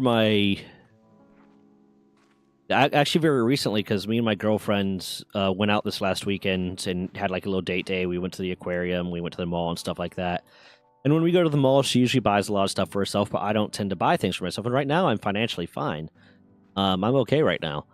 But I don't tend to buy things for myself. And she asked me, like, we're in the car on the ride back to the house after the mall, and she's like, "How come you never buy anything for yourself whenever we go out? Whenever we go to the mall, you never buy anything for yourself?" And my response was, because I have been so close to homeless before that even though I had been like just one bad day away from being homeless, that even now that I am financially okay, I'm financially fine, I can spend money on myself. I think so hard about like every dollar I spend on myself. Like everything that I spend on myself, like I debate and I think about it. So I can't bring myself to spend money casually because of that. Because like I've never been homeless, but being almost homeless, being a bad day away from having nowhere to live is it changes the way you look at money.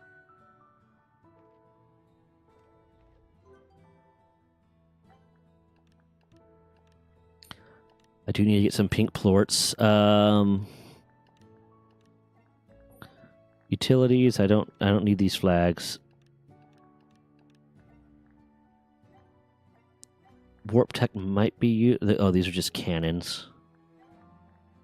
I'd like the actual portals.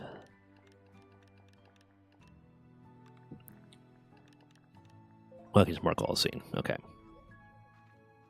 What is the next step of stuff I need to do?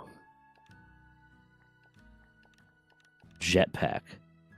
Phosphor plorts 10, and then whatever that is. Probably boom plorts, I'd imagine.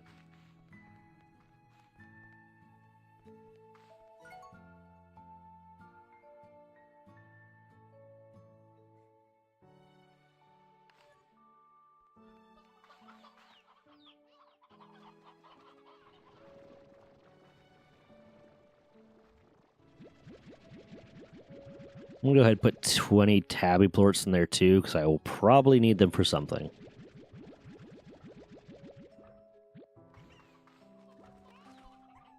You know what? I'm going to put these these elder roostros in with the pink slimes. You guys had a run for with my friend and wants so much stuff, but everything is rent payment. Yep. It's because now I don't think about, even though I have money in the bank now, like I have money to waste if I really wanted to. I'm just always thinking about, okay, well, that much money, but that amount of money buys me this amount of time of not having an income. Like if all of a sudden like I stopped having a paycheck of any sort, I can get by for this long with that much money. And if I spent that money, then that's this much less time that I could do that.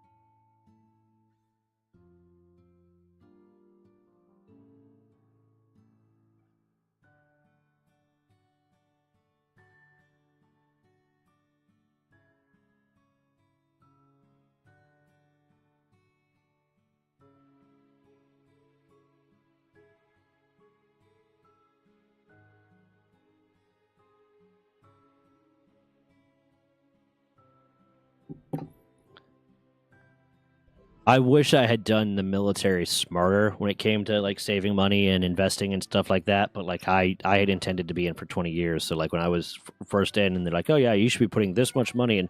You know, by the end of the year, you should have put this much money into your savings account and into investment accounts and stuff like that. I was always like, I'm gonna have time for that. I'm gonna have a solid paycheck that's gonna be growing for the next 20 fucking years. I'll be fine. Because I knew guys that were, you know, had been in for about as long as me and a few years longer. Like I remember when I was like, I had just made E5, and me and one of my buddies were going to get an apartment together. We're getting our BH and getting an apartment together, and I did not have. This was in Florida, and the rent was like $2,000 a month, and we had to put we had to put like the first month down and the security deposit and all this different stuff. And I was like, I don't have the. I was like, oh shit, I did not know. I had not known about that. And I was like, I don't have the money for the down payment, and it's like right now. And he's like, I'll cover you. Don't worry about it. And you just get me back once you get your BAH. I was like, fucking really? He's like, yeah, I have like $25,000 in the bank right now. I was like, fucking what? He's like, yeah, I just don't spend money. I was like, what? It's like, yeah, how? It was insane. It's like we're like the same age, and well, he was actually a little bit older than me because he had been a civilian for a while before joining. You said play D&D, is it online or in person? It's in person right now. Like I'm thinking about maybe trying to get an online one started, but like I generally prefer in person D&D. It's just more fun for me that way. Oh yeah, I needed to go down there and see what the thing I could make with the phosphor or the pink quartz was.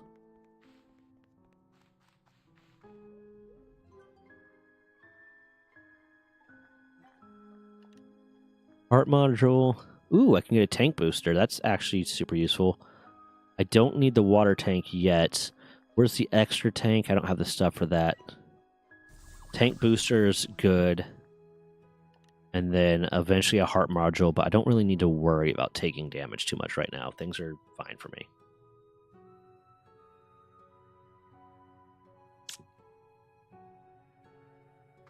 And I'm going to need to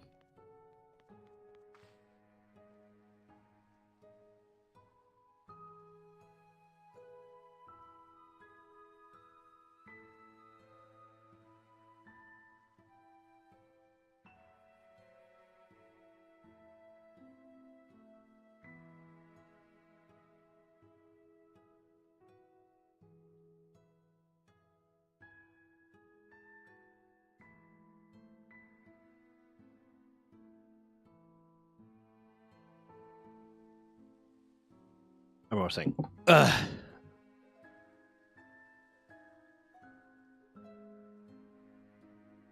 Okay.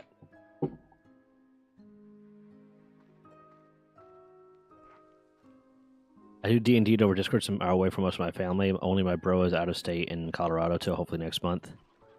Yeah, I am considering getting a online campaign going and maybe doing it on stream or something like that. I just generally prefer in person. I prefer that level of social experience with it.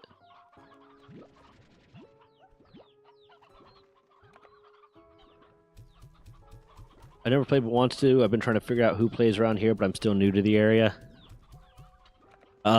Check out like local game stores is a good way to.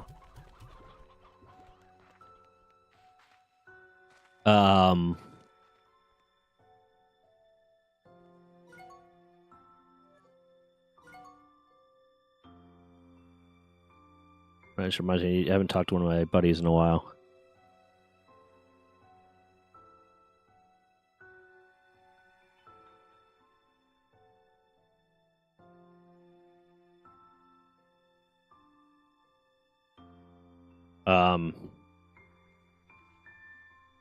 Check my library? What are you talking about?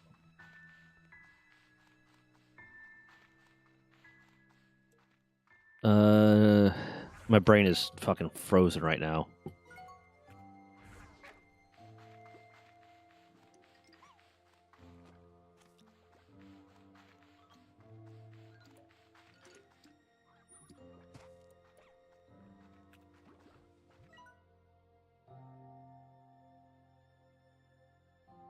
I never fully fed the slime plort or the phosphor largo.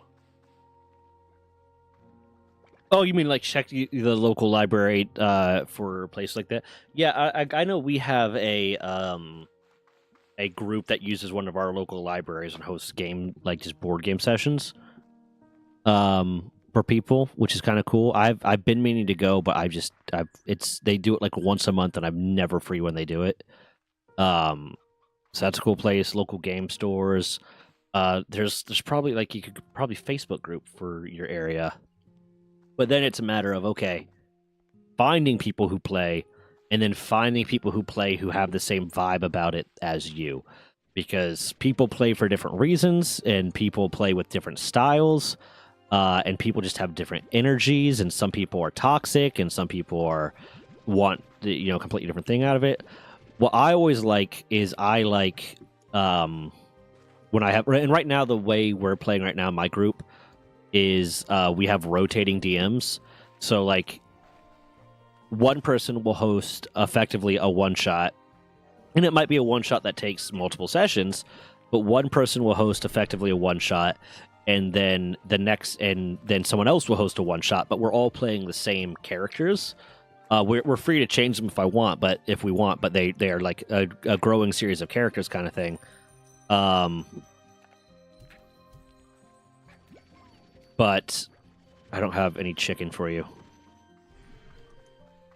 Oh, shit. But that it makes it really great for us because if someone can't make it, then we could still go on because the worst case scenario, they're not going to miss any big plot points. They're just going to miss that one thing, and then everyone gets to be a player, so there's not like someone stuck being a DM the whole time. But like the thing I like DMs that allow for creative problem solving, like combat not relying on I have X number of spells and I have these specific spells and these specific actions I can do, and that's all I'm going to do, and I'm going to roll dice. Set me up a scene.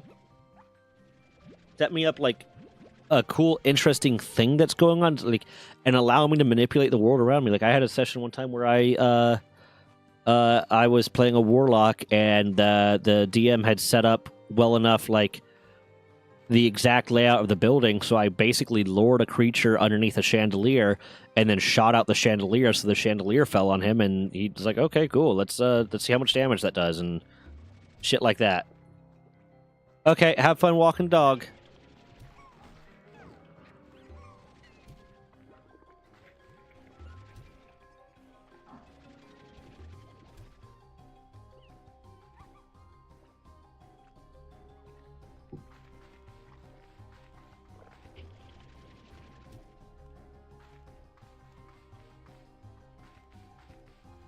I needed to collect fruit. That's what I was coming here to do. And instead, I just ended up grabbing a lot of plorts. Which, hey, it's money, but I needed fruit for the phosphor largo.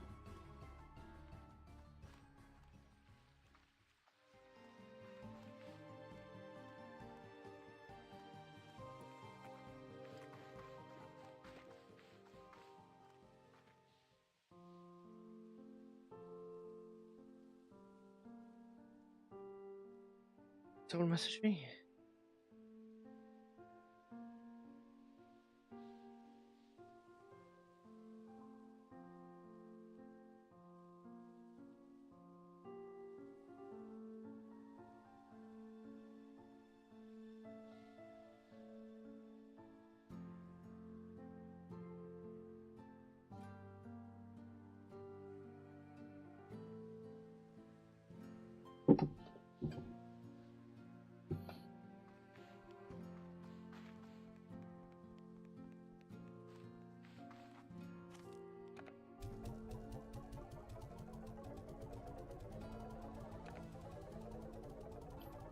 Do.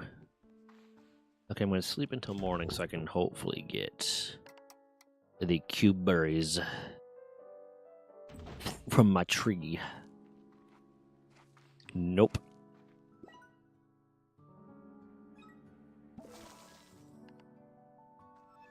Ugh.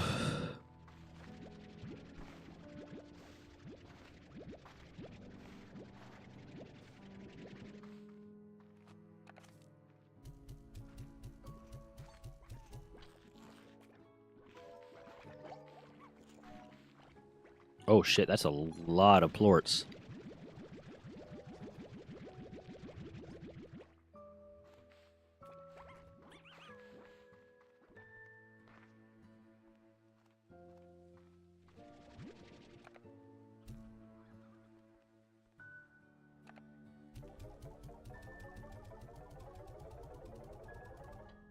Bam.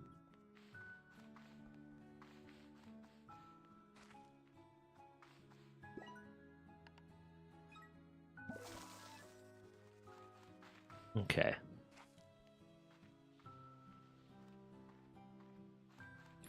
Let me try to grab some more pogo fruit at least, because they can eat that. I know there's a pink slime, so I'll grab carrots for him.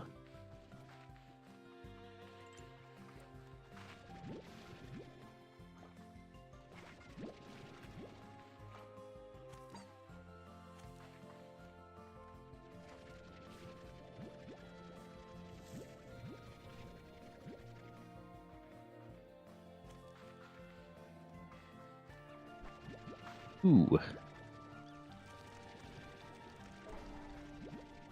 Ugh. Jellystone.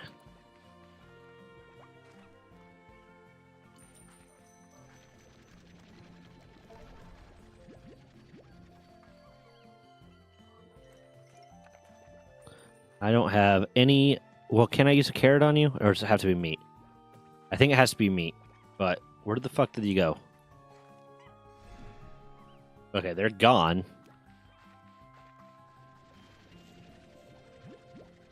Do.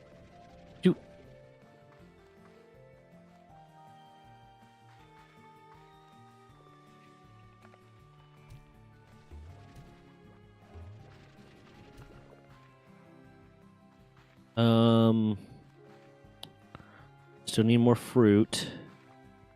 Oh, there's some.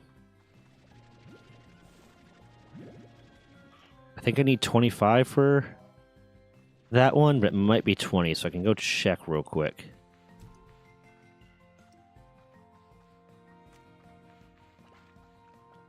Take these carrots.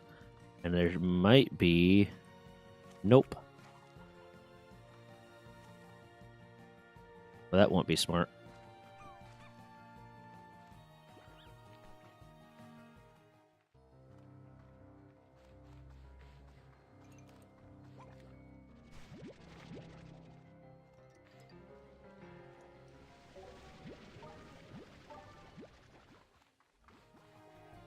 No! No! No!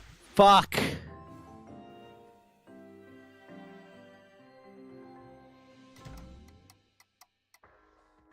Well, I lost all that stuff.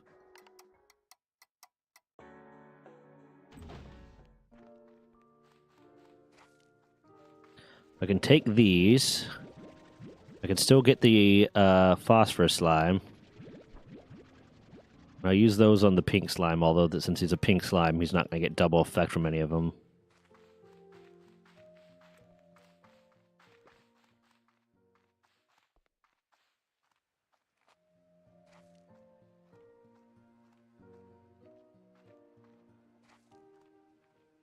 Is this the way? Nope.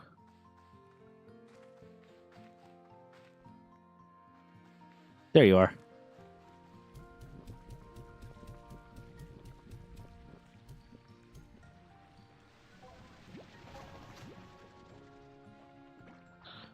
Bam. I'll take these. What's this? Coastal rock. Don't need that. I'll take that. Bam.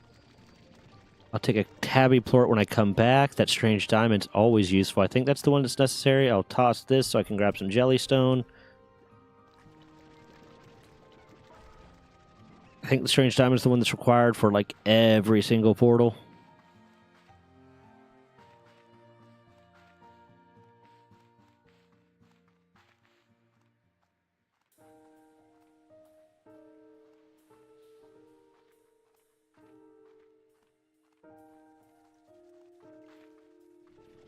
I can't grab you.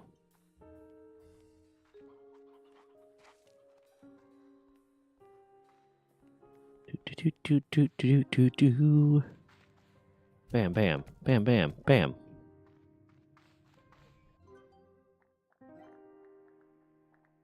Nope. Decorations. View mark all as seen. Warp Tech. I still have not unlocked any of the useful Warp Tech. I forgot. Does this have the Z Club? Because I remember that's what you had to do to unlock a lot of stuff in Slime Rancher 1 is you had to level yourself up in the Z Club by donating money. Nope. No Z Club.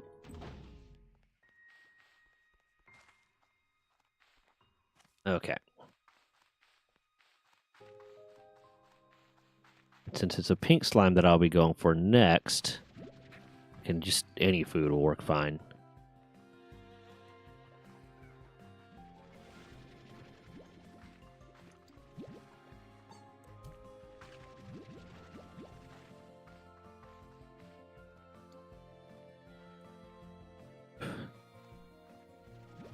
Mine. This might be enough, but it might not. So, continue to grab food.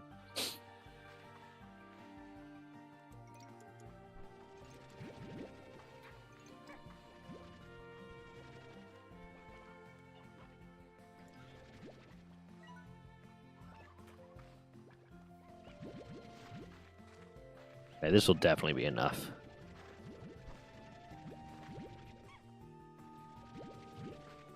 Yeah, I definitely have enough food for this guy.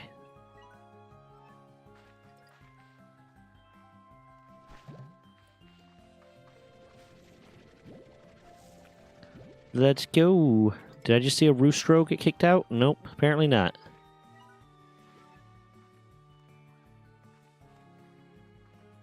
Do.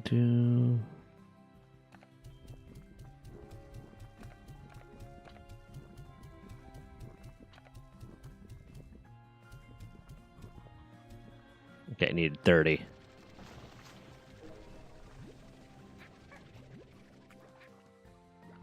Oh, that's right. It gives this so that I can go up to that thing, activate that to unlock that portal. That's right. Okay. Got it.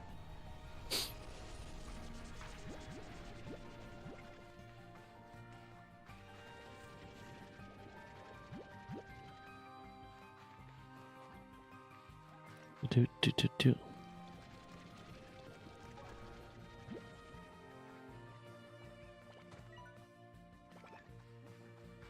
that a refinery that I can just...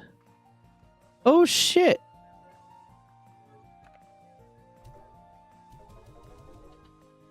Huh! Oh, that's really cool. I didn't know that was there. That saves me from having to travel back. That's awesome. Means I can just join. Oh, we're not going to bother right now. I still want to head back to feed all of these lovely things.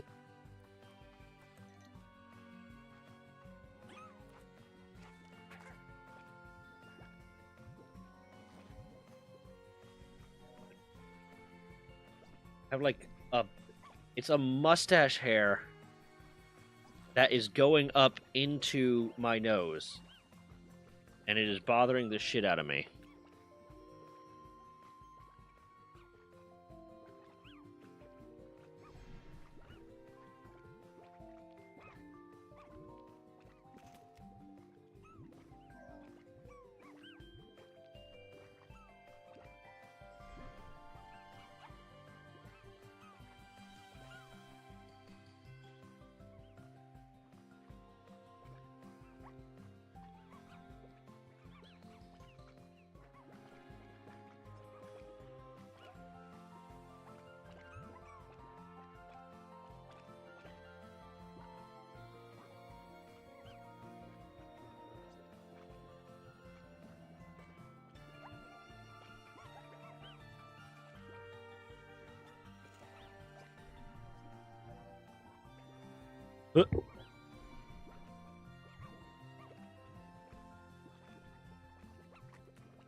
Singular carrot to fill that out.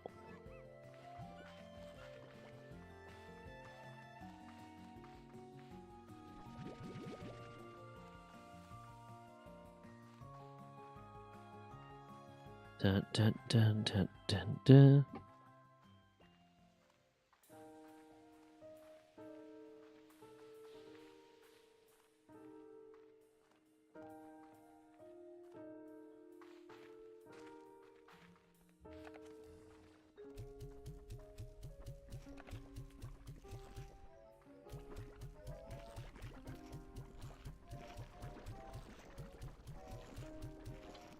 Bam.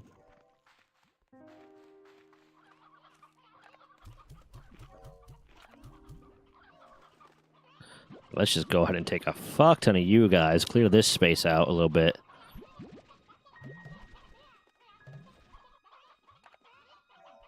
Yeah. There's way too many bee fuckers in there. And luckily, the hens will just survive without decaying until they get eaten.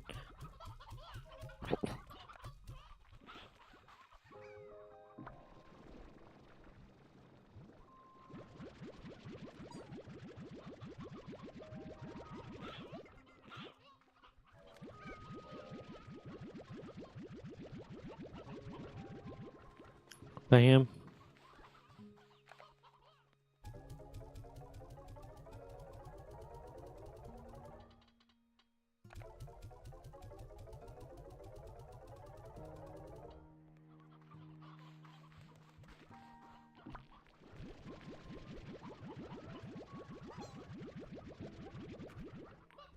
Whoops. Whoops.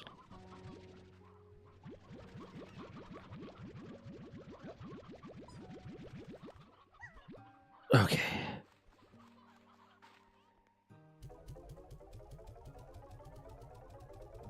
Do.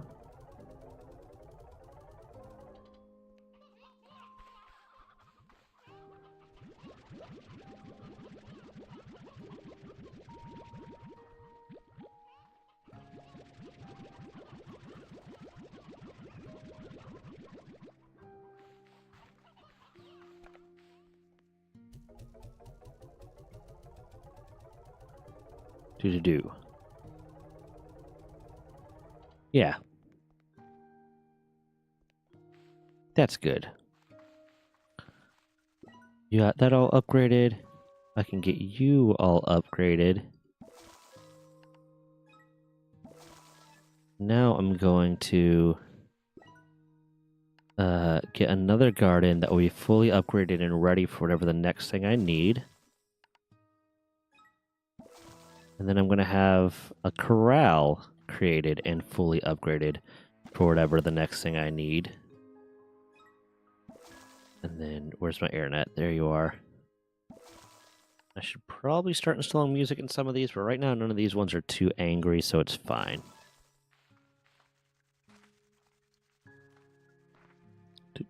And now that I have unlocked that one teleporty area,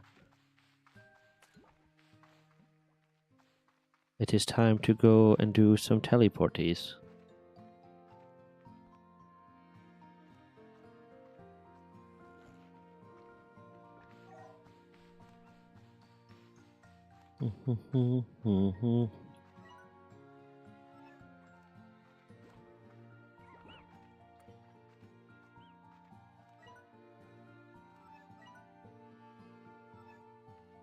Which one am I going to teleport to first?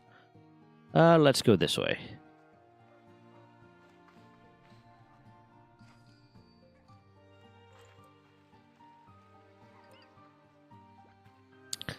I think this will be the one that lets me get the rock plort, so I'm going to take this just to be ready for that. I prefer to always make sure to blend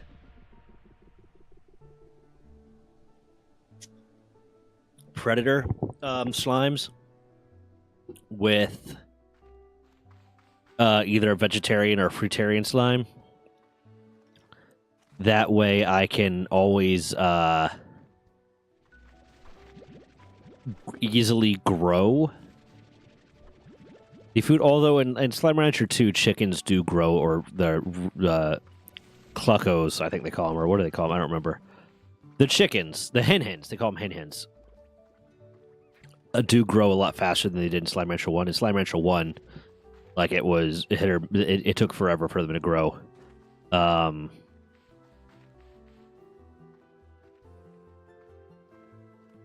so it is a little bit easier here than it was there, but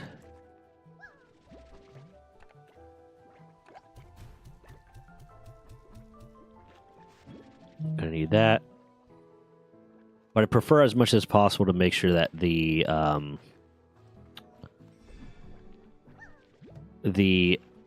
predator slimes are being mixed with one of those. That way it's easy to make sure they're kept fed. And there should be a hunter slime hanging around here somewhere, if I remember it correctly. I believe. There you are. Come here. So I can get your little hunter plort. Thank you. I want to mix you with the bunnies.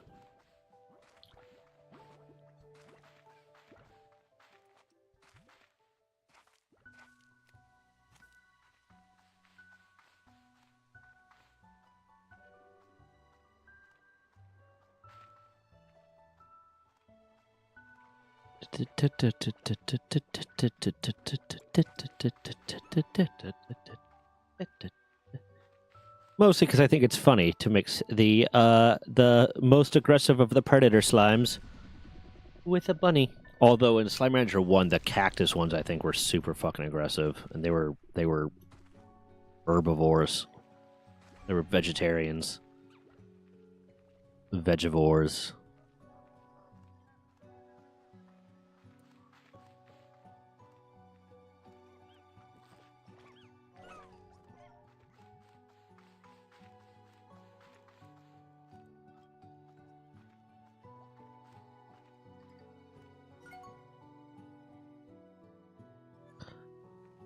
Do, do, do, do, do.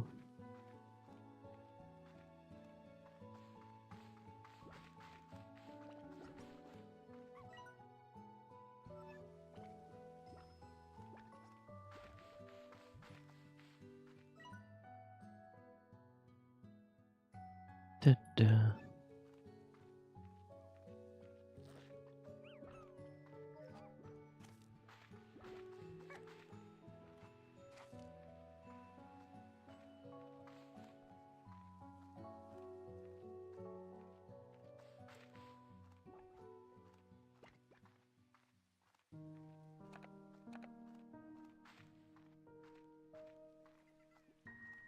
Bam.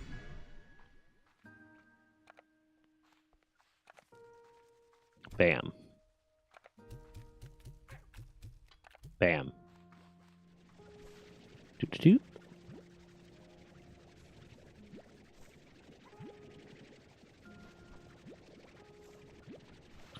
Bam.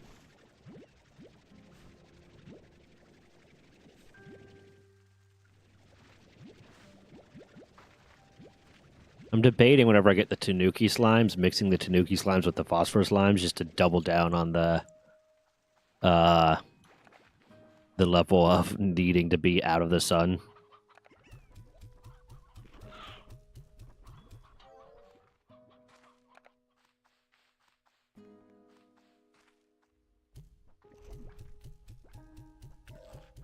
I want to go ahead and give you the music box because you have the angry one in there. You'll chill the fuck out a little bit.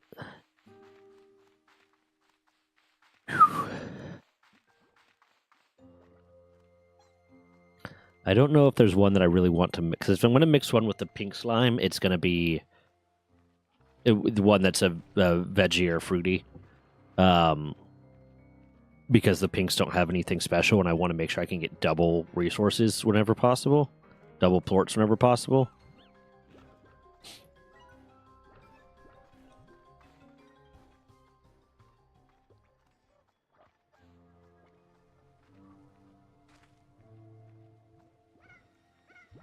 Ooh. Thank you. Welcome back, Miles.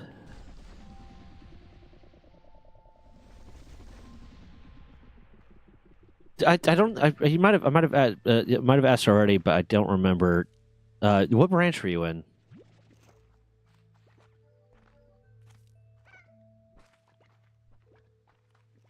Bam. Let's get some carrots on me just in case.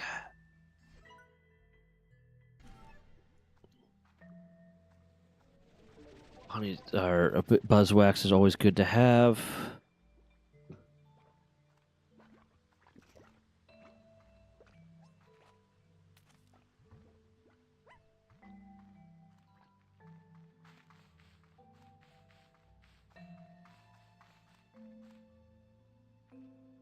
I did not pause the game. I'm so sorry. It was very disrespectful.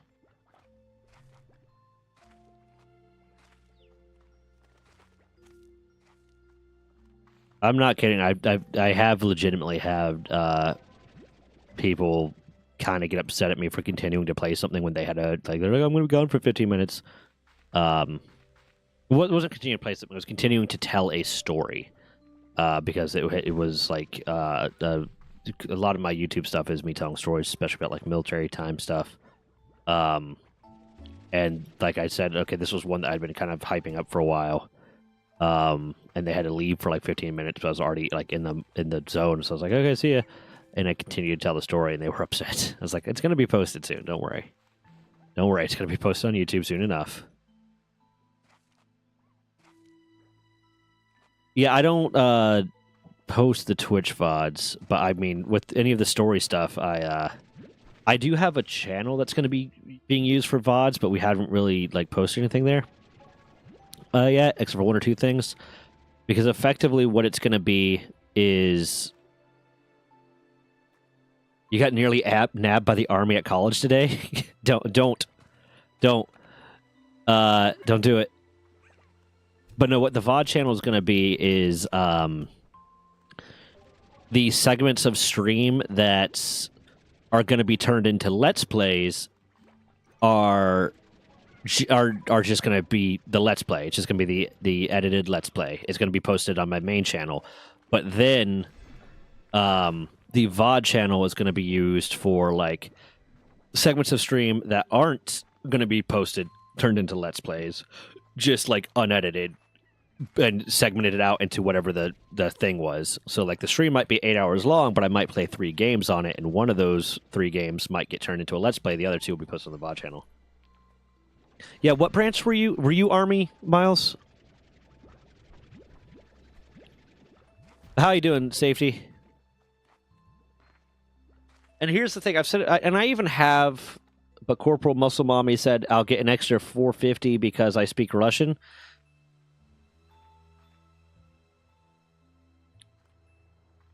Okay, so, and here's the honest answer. And I posted the video. I don't know if you ever saw it, but I posted the video. But that was my should you join the military video, because the answer of should you join the military video is really dependent on your current situation and whatnot. If you go to like be a terp, then yeah, it might be a decent thing. If you speak Russian, you can get into the SIGINT field, the CT field, really well.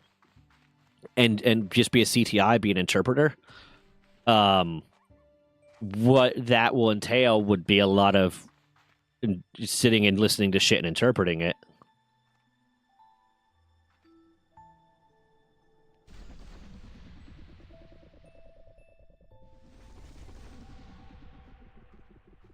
Yeah, there are a lot of people that get told they're going to be put in a non. Now, here's the truth of the matter. About 1% of people that are in the military are ever going to be in a position where they might see combat, really, in reality. And if you become like, if you join the Navy, and I'm using the Navy just because I know their rates. I don't know what the exact designation would be for other branches, so I'm not going to try to speak to them. But like, if you join the Navy as a CTI, a lot of what you're going to be doing is intercepting comms or reading intercepted comms or listening to intercepted comms and interpreting it. But then they also do other shit. They might be sent in with fucking operators or Marines or shit to talk to people, to be their interpreter. And there's a lot of shit they can do. To put in context how much they will lie to you, to put into context how much they will lie to you, I had one of my recruiters try to tell me that I can guarantee you'll be working on robots. I can guarantee you'll be working, because I was kind of an interest in robotics when I was in high school. I can guarantee I get you into a position that you're working on robots. I didn't have a degree. I wasn't a fucking officer. I wasn't any of that. He couldn't guarantee I'd get into DARPA. And I said, but I also want to be a SEAL. And he was like, oh yeah, I can guarantee you'll get into BUDS. I can guarantee you'll get into BUDS. No, the fuck you couldn't.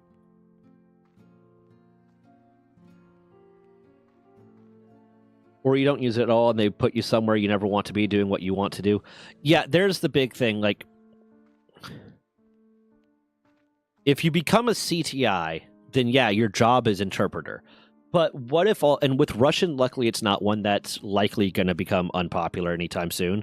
But if all of a sudden the Navy decides, and I'm going to speak from the Navy perspective again, if all of a sudden the Navy decides, well, we don't need that many Russian interpreters anymore, so we're going to get rid of 20% of our Russian interpreters, and you draw the short straw, maybe they'll let you pick the rate you cross rate into, or they'll just say, fuck it, needs of the Navy, you are now a bosun's mate. With something like that, likely not, because CTIs would have a clearance. CTIs would have a security clearance. So they'll likely put you in a rate that has a security clearance, but they'll put you in whatever job they fucking need you in. You ultimately belong to the military, and they will tell you what you're doing. Like, yeah, you sign a contract as this rate, but they will change that on you. They would fucking change that on you.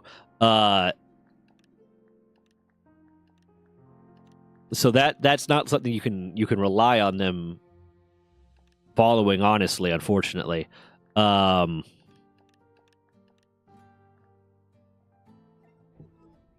Depending on what your goals are, depending on what you have access to, depending on your resources, depending on a lot of stuff, will determine whether or not the military is a right fit for you. Because I'm not one of the people that's going to say, no, never join the military, don't fucking do it, because there are people that the military is right for them. It's right for their specific situation. It's right for what they want out of life and what they have the ability to actualize for themselves. And there's people that it's not. But then, even if the military is right for you, there's basically everything you can do in the civilian world, there is a military equivalent to it. And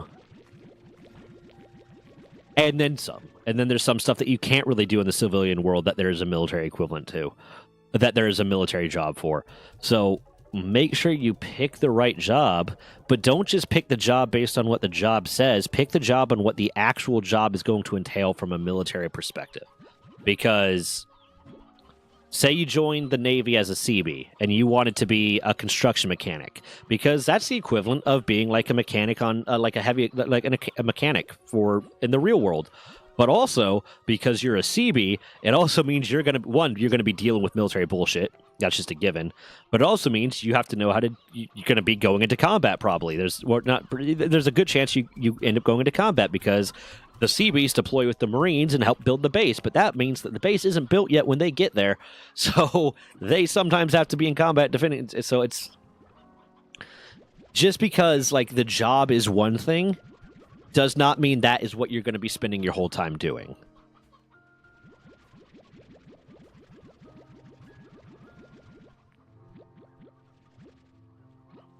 It's crazy to me how we don't have that type of thing here. What type of thing?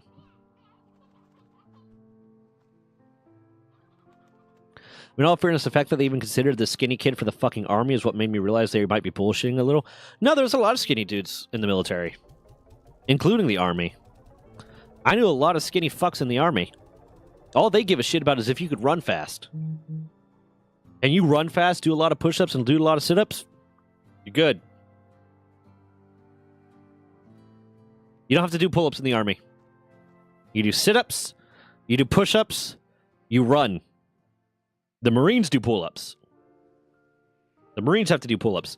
Now you'll be put on PT, and you'll have to do PT, and some of that PT might include pull-ups and shit. But to qualify, no. All you need is push-ups, sit-ups, run. Oh, recruitment in high school, college, stuff like that? Yeah, no, there's legitimately a good leader runs fast. You'll see, and the weird thing is, you'll see people in the army that are fat as shit, but they can fucking run because that's all they care about. If you're a PT all-star, you're good in the army. The Navy cares significantly less about PT. Hold on. How old are you? safety, because it's the scores you have to get is based off of your age.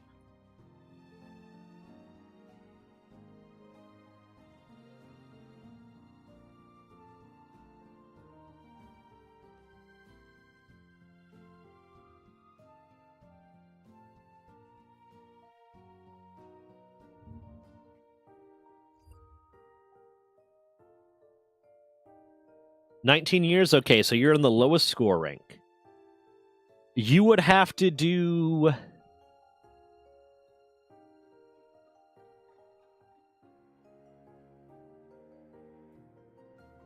Wow, 71 push-ups. They increased that number from what ours was. Ours was a lot lower for that age group. The Navy one was a lot lower for the age group. You need to do 71 push-ups to get your minimum score. 55 sit-ups. And do a 2-mile run in 16 minutes and 36 seconds. That would be your minimum scores.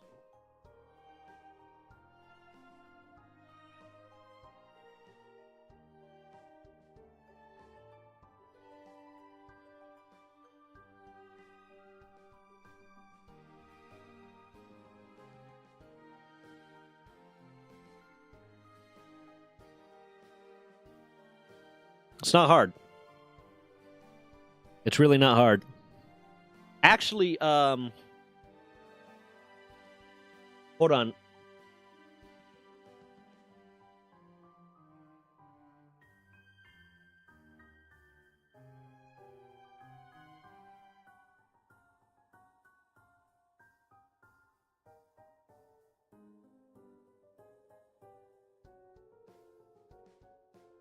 Me and a few of my buddies from different branches, along with one of the guys that's in the Discord community that just graduated Navy boot camp and is currently going through like Navy A school, are planning on doing a whole stream and video where we're going to talk about our different boot camp experiences and shit.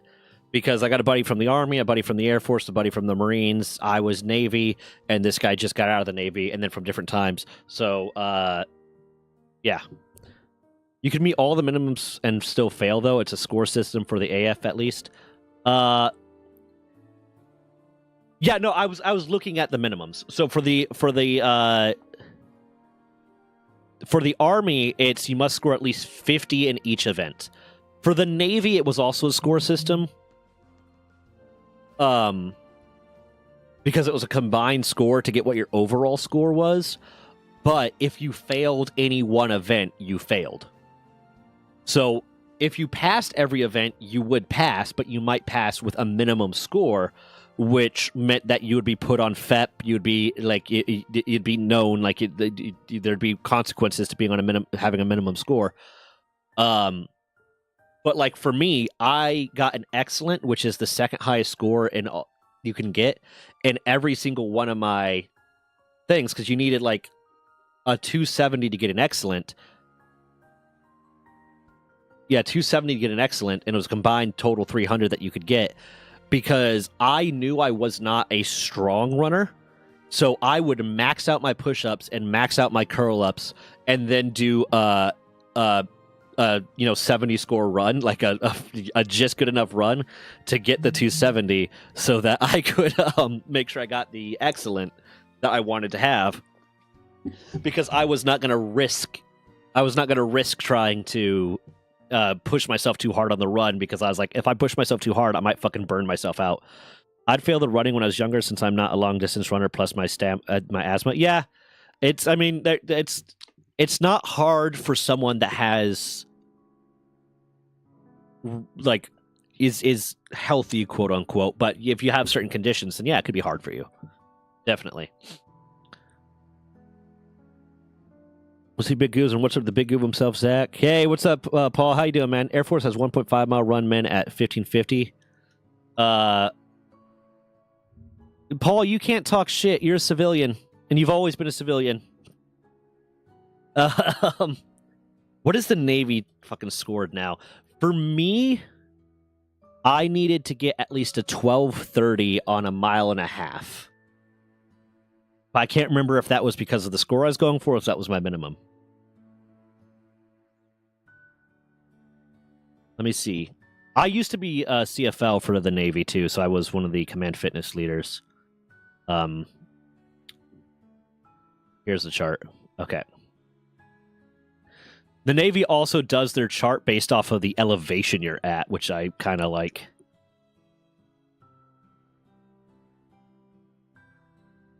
Okay, for us, when I joined when I was 19, I joined when I was 17 technically, but when I joined, they changed it to a forearm plank now. What the fuck? Oh, this is different. They don't do curl ups anymore. They do a forearm plank. What the fuck?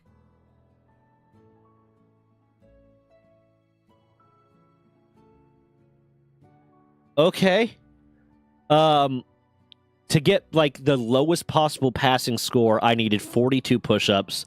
Max score was 92. I don't remember. I don't know what because now it's forearm planks. We didn't do that. Yeah, my minimum run time was 12:45 to pass. I always tried to run between like around between 10 and 11 is where I kept myself. No. Paul, don't be that don't fucking start on that. Do not start on the, well, I'm related to the military or I grew up on No, fuck you. Fuck you. Don't even start. Yeah, civilian first class, fuck you. I was raised on base. I could talk shit. No. It's the same shit as the fucking dependopotamuses that say fucking salute me. Do you know who my husband is? Fuck you. I did, and there's the thing. As someone who also grew up a military dependent, because my dad served 23 years, he got out when I was like 14.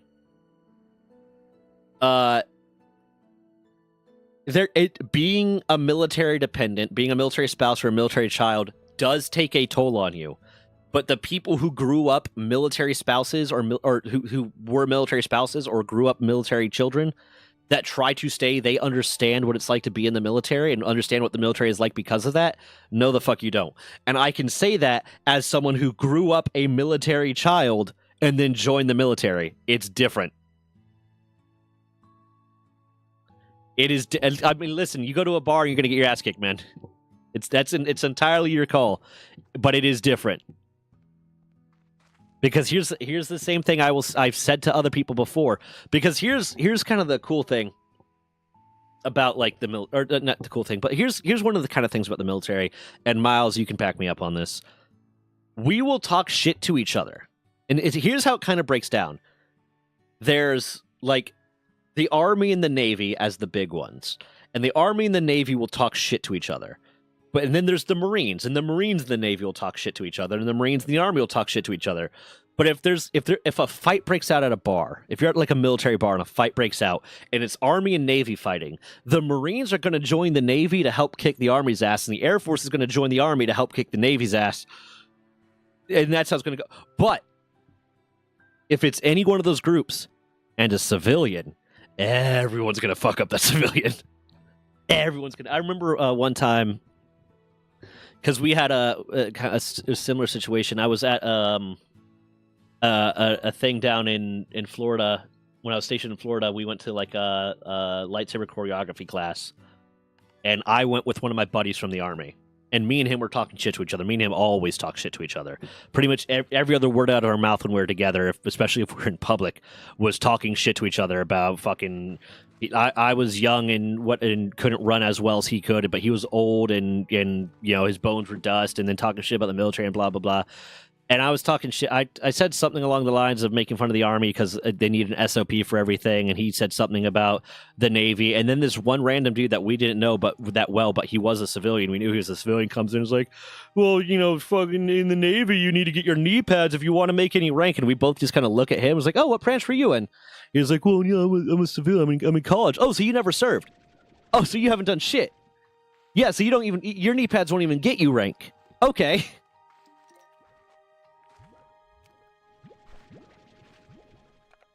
What was I doing? This is supposed to be a chill, relaxed stream.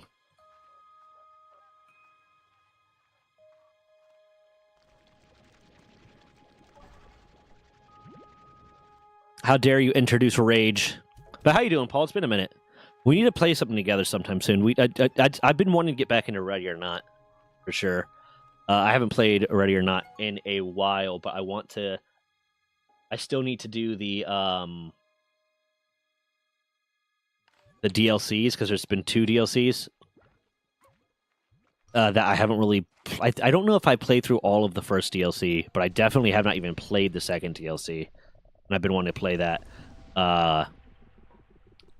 And I want to play the. I want to try to do a speedrun challenge of each level.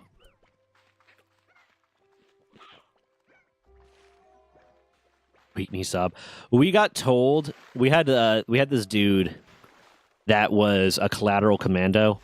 You know the person that he's never at his desk doing his actual job. He's just doing 1,000 different collaterals to buff up his eval kind of thing. And when he was an E5, and he was an E5 that had already passed higher tenure, but he got a waiver for higher tenure because he cross-rated. He was just bad at everything. But he got a waiver for higher tenure because he cross-rated. And his daddy was a captain. And they were like, they threw a fucking EP eval at him so they can meritoriously promote him, even though he didn't actually ever do his job and was shit, but he kissed a lot of ass. He spent most of his time kissing ass and doing collaterals. So they threw an EP eval at him so that they can meritoriously promote him so he wouldn't get kicked out for time and rate. And me and some of my buddies were talking about, we need to get him, promotion gift. We'll get a promotion gift. We'll bring it in like when he's actually doing his promotion ceremony, and it'll just be a box that's filled with knee pads. And one of our bosses overheard that and basically told us, no, the fuck you will not. No, the fuck you will not. And that we would be in a lot of trouble if we got this dude knee pads for his promotion. I, unfortunately, was in the time when everything was hazing. And we had a bunch of our cadences were getting banned for like ridiculous reasons. Because if it represented like there's a cadence that talked about like, oh, you're a man going to war and blah blah blah, and you're never going to see your wife again, and someone was upset by that cadence and got it banned when I was at the schoolhouse because of the fact that the cadence was about you being a man and never seeing your wife again implied that women didn't serve. And so that one got banned, which, like, listen, there's a lot of fucked up shit that happens in the military, and there's a lot of fucked up,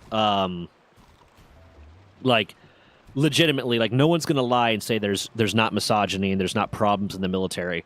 But that was, like, literally just a cadence that was more so meant to be a joke of, hey, now you join the military, you're gonna die and you're never gonna see your wife again. That was all it was. It was not... the cadence itself was not about degrading women or saying women don't serve. It was just, hey, have fun dying in war. Ha ha ha ha ha. Ready or Not, Triana? Ready or Not, it's SWAT simulator, basically. I mean, yeah, I joined way after 9/11. I joined in 2012, yeah. I joined at the ass into 2012, so I joined in 2012, but I graduated boot camp in 2013.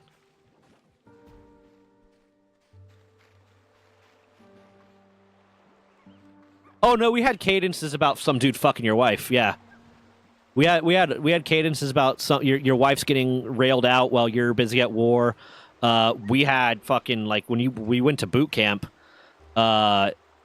We had a whole thing where it's like, who here's got a girlfriend at home? Because we're being told this is what you need to send your parents. Write a letter to your parents. This is the information they're going to need to know to see you at graduation. And if they need to send you a letter or anything, blah, blah, blah, here's how we'll send it. So you're all going to send a letter home.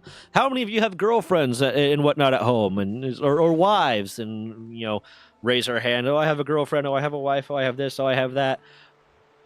And they're like, no, you don't anymore. Jody's got your girlfriend. Jody's got your wife. You're going to come home to an empty house. And blah, like, that's just fucking... Yeah, no.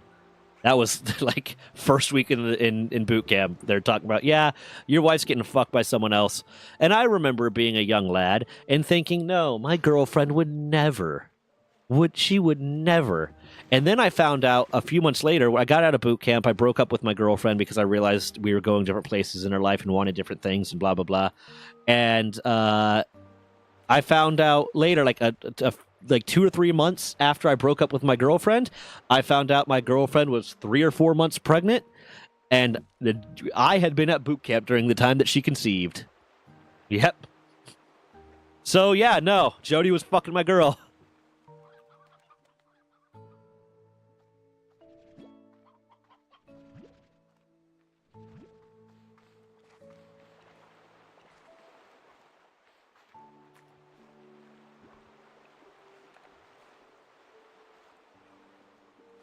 Fuck her, women, destroyer, married men. I mean, on the same note, I knew a lot of piece of shit dudes that use the fact that, I'm in a different zip code, it's not cheating and shit like that.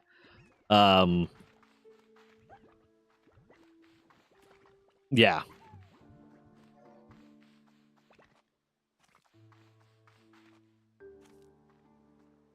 Hetero trauma. No, it doesn't. It doesn't. It's not just the hetero stuff. We had one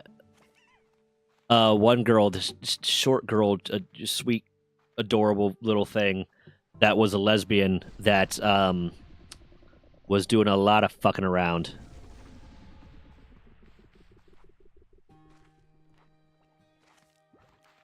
No, she didn't try to claim me as a father, thank God.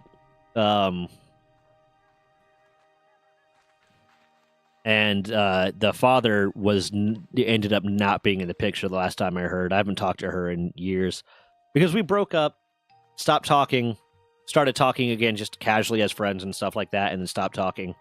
And I haven't talked to her like fucking probably in like almost a decade.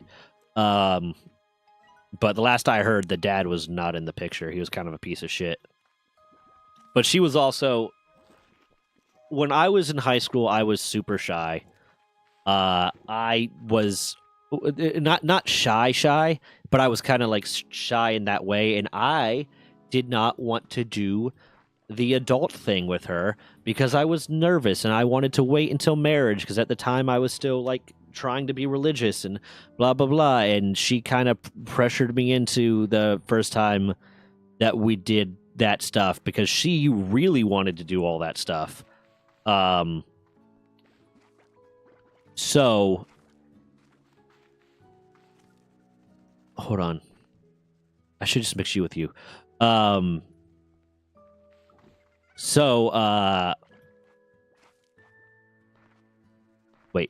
What's the smart way to do this? So, like, I'm not surprised now. I'm not surprised at all that she cheated on me because she wasn't getting it from me, and that's not a justification. Because if you're not getting something in your relationship that makes you unhappy, break up. But we were also fucking 19 or 18 at the time. We were, not mature adults, so I'm not surprised at all, and I don't hold any ill will against her, whatever. I mean, I broke up with her before I ever found out about it.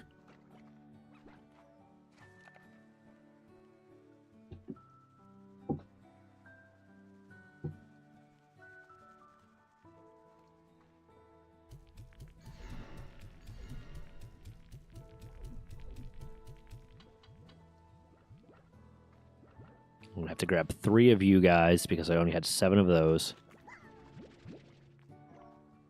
I try to judge a lot of like stuff that happened with previous partners and friends and people that were in my life in the past based on the perspective of where we were then. Because stuff that happened then might have upset me a lot or might have had this impact on me or that impact on me. But I can also recognize that when I was 18, I was immature and stupid and blah, blah, blah. And if my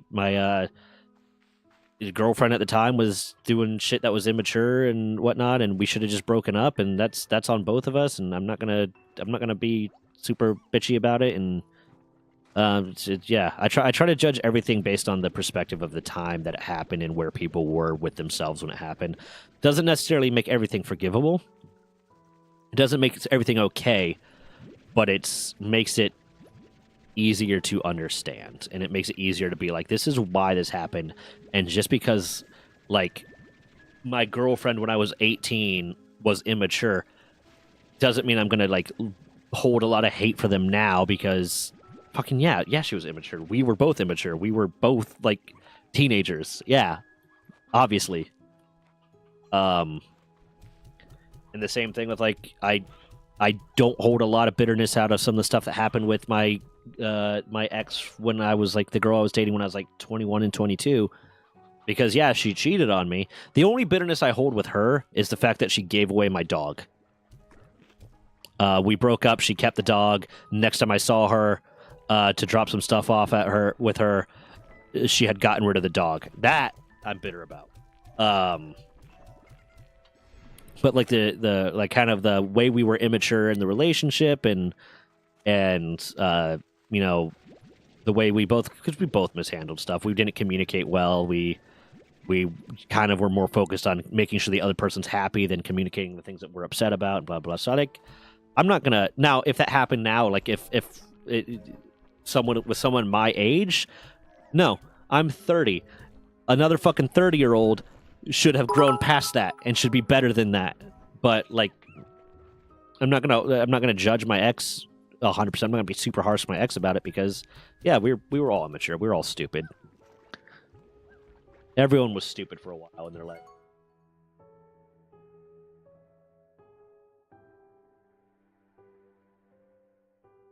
The babies are the drama? Oh, yeah. Yeah, the risk of baby is I guess, a solely hetero problem. I will say that the one that gave away my dog, she was cheating on me, and the relationship wasn't really a good relationship in terms of, like, there were issues with it. And it needed to end. And this is not the reason I broke up with her, but the first thing that made me think about, oh, maybe I should end this relationship, was we had a pregnancy scare. She turned out not to be pregnant. And if she had been pregnant and we kept the child, whatnot, I would have, stood up and been a father and all that different stuff. But she turned out not to be pregnant. We had a pregnancy scare. And the fact that the thought that went through... By this point, we had been together for almost 2 years. And the fact that the thought that went through my head was... Other than the, okay, because at the time I was still in the military, like, other than the, okay, I'm going to need to figure this out. I'm going to need to, make sure I could be a dad and figure out how to tailor my career to this.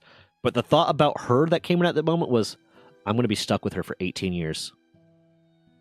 That is not... If you're with someone for 2 years...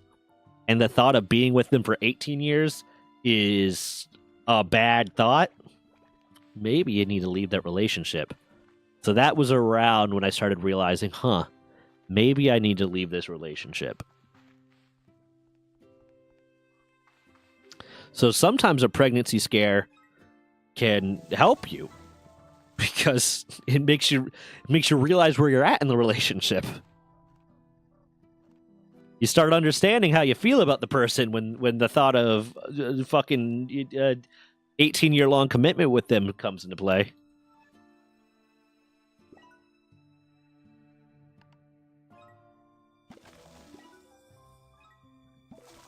But mostly, she's last time I saw, I think she's married now, and she's happy and whatnot, and good for her. And I'm not going to be bitter about it. I'm not going to be bitter about like exes. No point on that. No point. And also, thank you, Safety. I don't know if I said thank you for the bits. I was kind of busy ranting. And it's a level of like your past relationships are gonna have an effect on you. And it's gonna affect how you see your future relationships and how you act in your future relationships, because that's just how your brain works. That's how psychology works. That's gonna happen.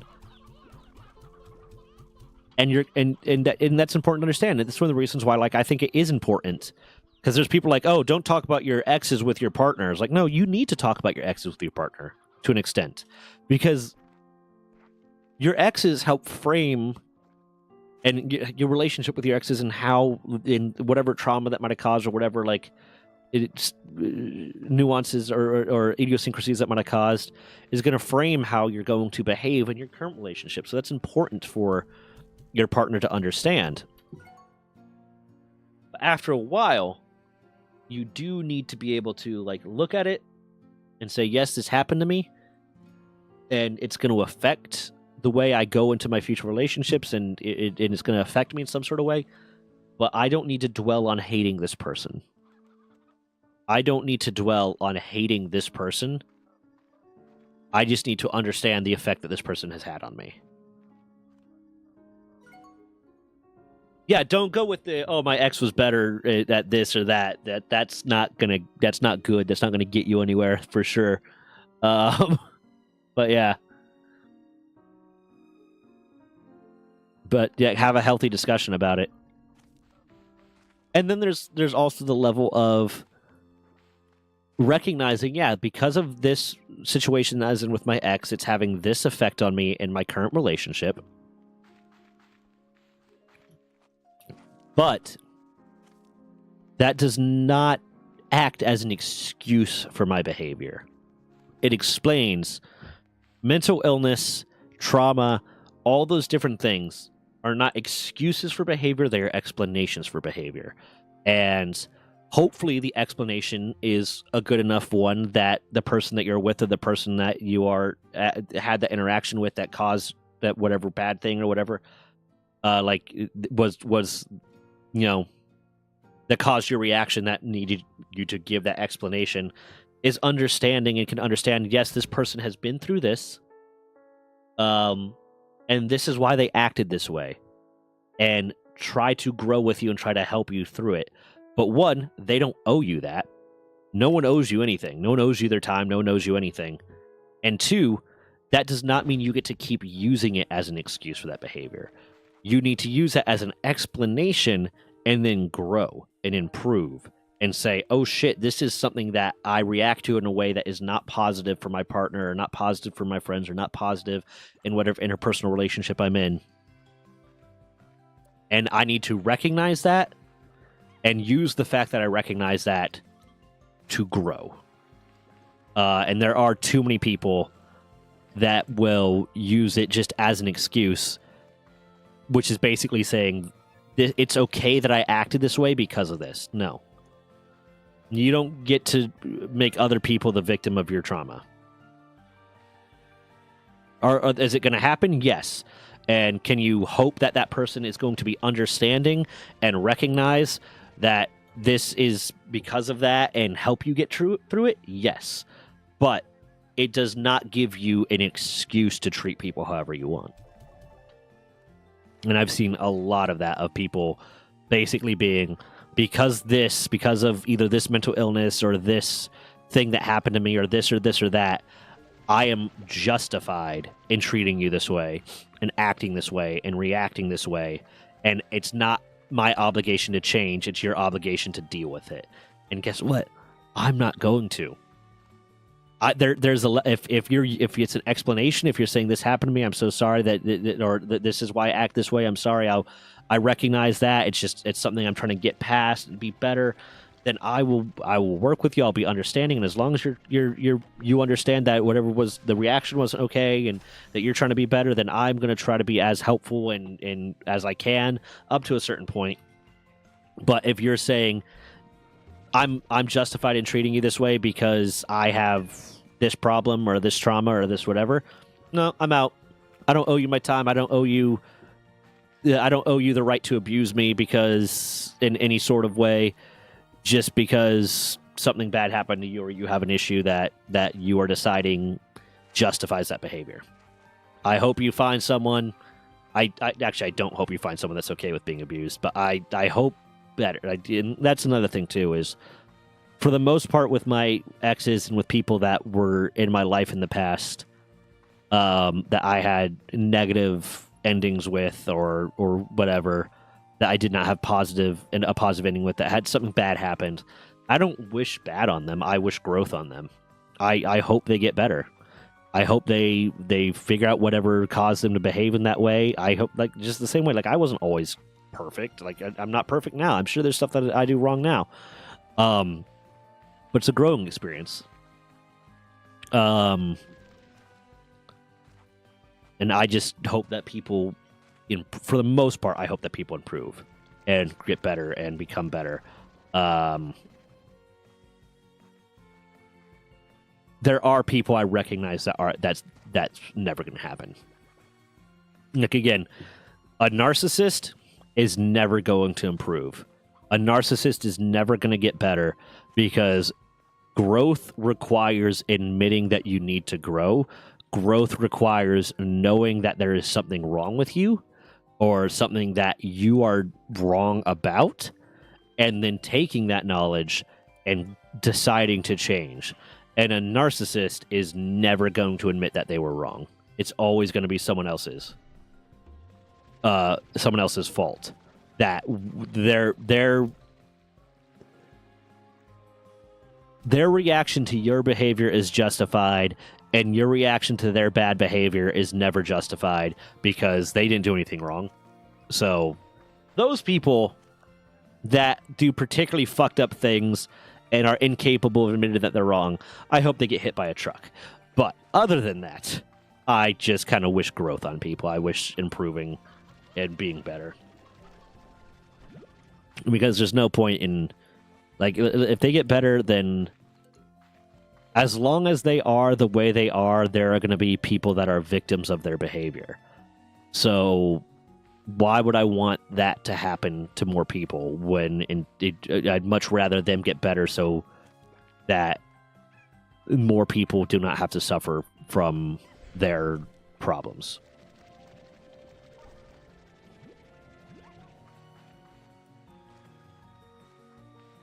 I don't even know what started that rant, but hello. Hi. How's everyone doing?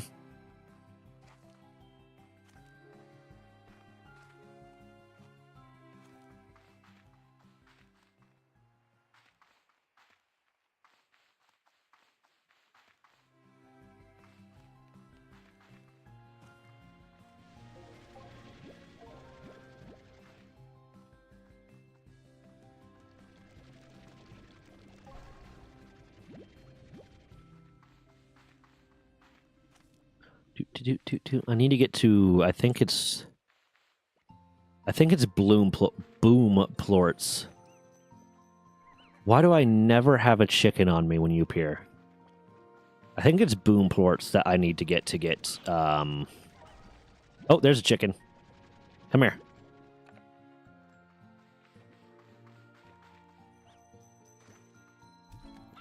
There you go. Boom Plorts that I need to get to in order to get Jetpack. My mindset is I just don't have the time and energy to hate my ex for what she did to me, and she's in my past now. All I can do is focus on other things. Yeah, and there's a part. Yeah, it's in the past. You don't gain anything from dwelling on that, and it's hard not to dwell on things sometimes. But just do your best not to, because you don't gain anything. It hurts you. And I'm not always great about that. I dwell on stuff, and I dwell on shit all the time. I generally dwell on stuff only when I know there is something I can do about it. Or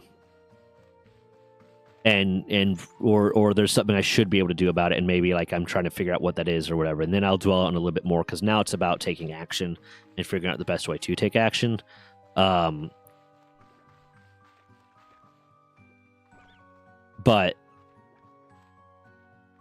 one of the things I also always try to do is I try to, in general, when discussing anything that is, partisan in some sort of way, that has different perspectives and different ideologies around it, or different parties that have different perspectives on it, I always try my best to look at everything from all angles. I try my best to look at everything as unbiased as possible. And I also try my best to do that in my interpersonal relationships. So even in the past, even in my previous relationships where a partner has done something wrong to me or has wronged me in some sort of way or hurt me in some sort of way, I also try to look at how I failed in that relationship and how I might have behaved poorly in that relationship at times, or handled things in ways that weren't the best way at times, because that's how you grow, and that's how you figure out how to be better.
Yeah.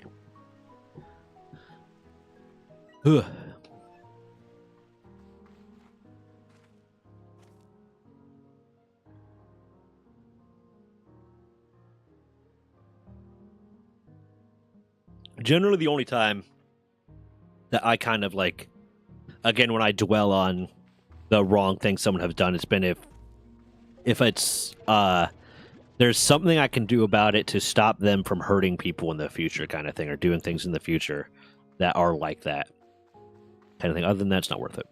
But yeah, 2-2. It is 9:30, so I got a little bit left. I got a little bit of time left. I need to go pick up Des at 10. But she is like 5 minutes down the road. So, gonna be hanging out with you for a little bit longer, everybody. I am gonna try to start doing more, just kind of lower energy, lighthearted streams, because I think it's good for me. And I want a positive energy associated with me to begin with, and associated with my streams to begin with, and make people happy, and blah, blah, blah. But also, I want to start on, especially on the days that, like, Des is working late, so that I will, like, she's not going to be home. Because the main reason, like, I mean, Paul will remember, my streaming time used to be, like, 8 p.m. to 12 p.m. till midnight, and sometimes, like, much past midnight. And the main reason I changed from that was because me and Des started dating, and I wanted to be able to have time with her during the day. So like she at the time she was getting off work and getting home around 5:30 or 6.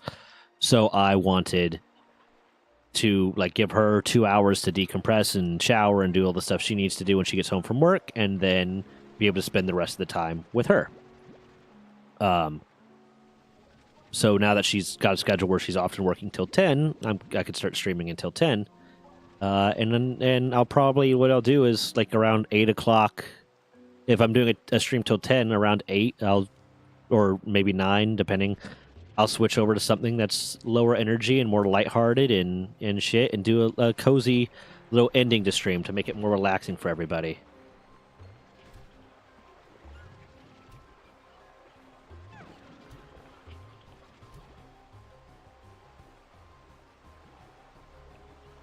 Yeah, wholesome family-friendly content about Sergeant Shrek and military healthcare. I mean, there's the thing. And it's, listen, I even said it in the Discord the other day. I actually took a video down. I posted a video and then immediately took it down because I realized that too much of my YouTube content had been very negative over a period of time. And the video probably would have gotten really well. I was reacting to something Asmongold said, and the ones when I react to Asmongold, they always end up doing really well. but I didn't want it to be as negative, so I'm trying to find more positive stuff to talk about too. But a lot of the stories sometimes lean that way. And I think people think I'm more like angry or upset than I am really, because I get very passionate and very fired up when I'm talking about those things. But in reality, like it's not something I really dwell on as much. But like when I'm talking about it, I get kind of fired up because that's how I am when I talk about things. When I get very like into the things I talk about. And I do want to post more stuff that's more of the fun stories and shit like that. Like when me and a few of my buddies in the Navy went to the Ren Fair, and when I was shit faced next to my captain in in a urinal at a urinal, and stuff like that. To have more happy upbeat stuff, but I also want the stream. If the YouTube content's a little bit more aggressive and sometimes and a little bit more ranty and sometimes more angry because it's whatever the story I'm talking about is, that's one thing. But I want the stream and the stream experience and the community in general to be a happier, upbeat one. I don't want to have streams that are all about me being angry or upset about stuff or getting too passionate about things that are not positive. And I don't want to facilitate a community that's about that either. There's people that early on, Paul might remember them because he's been around pretty much the longest. He's been around almost since I started streaming. There were people that like I had to tell off because they were turning like the Discord especially into more of a negative space, and the phrase "angry Zach is best Zach" was being thrown around because they would do stuff like when we were playing group games and stuff to annoy me and get me frustrated. And that was not a vibe that I wanted. There's some streamers and stuff that they thrive on that. That's their whole shtick is getting hyped up and angry about things, but that's not what I want. I want this to be a positive experience for everyone involved. The people watching, the people participating, myself. I want everyone to be having a good time.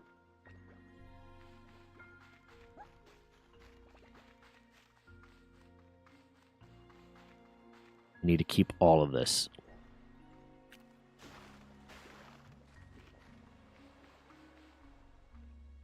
Zach did, in fact, go grr, but yeah, those guys were being jackasses. Oh, yeah, no, I got pissed off. I mean, I remember the... Were you there for the Dead by Daylight stream that I just kind of... I shut off, I finished the stream, I finished the match, and then I just turned off stream and I didn't say a fucking word to anybody? Like, I'd asked them to stop doing something, they kept doing it, they knew it was frustrating me, and they were laughing about the fact that I was getting annoyed. And then I just kind of stopped talking. I was like, I'm going to finish the match. I'm going to turn off the fucking stream. And I didn't say a fucking word to anybody. I was pissed off. Yeah, I was getting annoyed. And it's one thing. Like, here's the thing. Is something might annoy me in the moment. Something might annoy me in the moment, and I'll get annoyed, but I'm not going to get mad at the person unless it's something that very obviously they should have known not to do. But if I tell you that, hey, this thing bothers me or this thing annoys me, and then you keep doing it specifically because you know it's going to annoy me, I'm going to get pissed off. And you don't want to see me angry. You don't want to see me truly angry. You don't want Petty Officer Johnston to come out. Like, that is not that's not going to be fun for anybody. And it was the fact that, hey, I told them several times, like, this particular thing that you do is annoying me. I don't like it. And and they were doing it to make me mad. My friend streamed DBD, I just can't get into it. I really enjoyed DBD when I was playing with people that didn't take it too seriously. I actually really enjoyed DBD when I was playing with people that did not take it too seriously, but I could not get into public matches because the public matches are all fucking tryhards.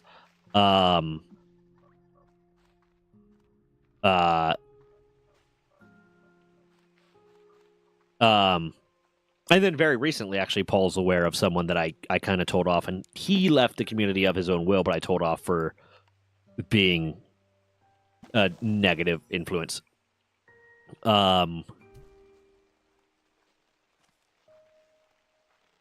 But like I enjoy DBD a lot when I'm playing it with people that aren't taking it too seriously and are just trying to have a good time.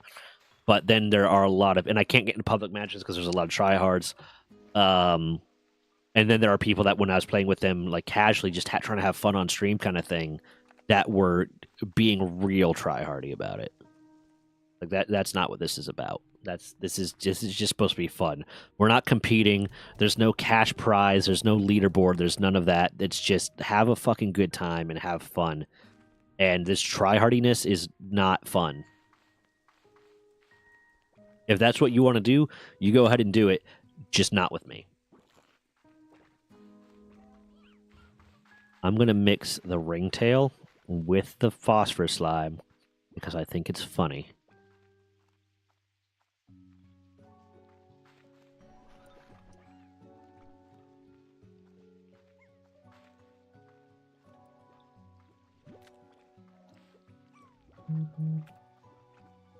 And then I'm going to mix the honey slime with the tabby.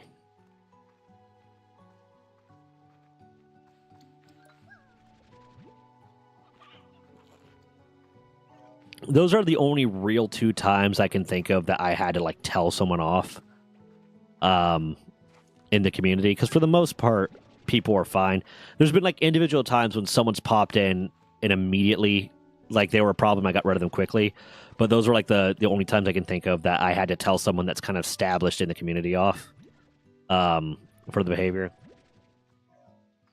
The amount of goobering we've done in Lethal Company, Ready or Not, and other games far outshines the, okay, we need to lock this shit in. Yeah. I'm going to be more goobering, and there's also like who are we playing with specifically at any given time? Some people. One, I'm probably not going to be playing with the people that are incredibly try hard, because that's not how I play video games. And if you are try hard with a video game, if that's what you enjoy, if that's what you get out of video games is being try hardy and excelling at it incredibly well, that is perfectly fine. I am not going to judge you for it. That is just not how I like to play video games. So I'm generally not going to play with the people that are like that, because we have different styles of playing video games. And then, like, there's some games and some people that I play with that will fuck with each other in a little bit, because that's just the relationship. And then there's some games and some people I play with that we won't, because it's annoying. Or they don't like it, or I don't like it, or we don't have that relationship, or the way they troll is different than the way I troll. I generally, like, if I'm going to, like, fuck with someone in a game, I'm not going to fuck with someone... Like, if I'm going to troll, like, a friend in a game, I'm not going to fuck with them in a way that's going to cause them to lose the game, because it's not fun for anybody. And it depends on who it is. It's kind of the same thing. I've had times when people have come in to chat, or like when I was a little bit more lenient about allowing people into VC, where they will hear me and like one of my friends shit talking each other a lot, because we have an established relationship where that is okay.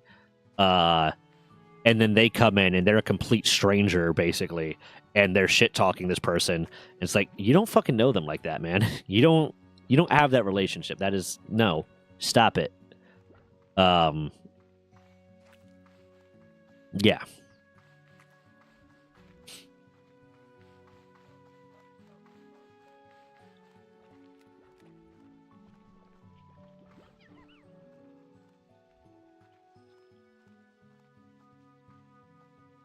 And to be fair, that we have had a few times, Paul, especially like in Ready or Not, where we go into lock-in mode.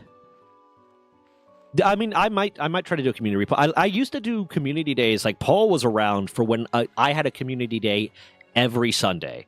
And at the time, the community was actually active enough that, like, games like Among Us that had like a 15-person party, there were sometimes we didn't have spots for them.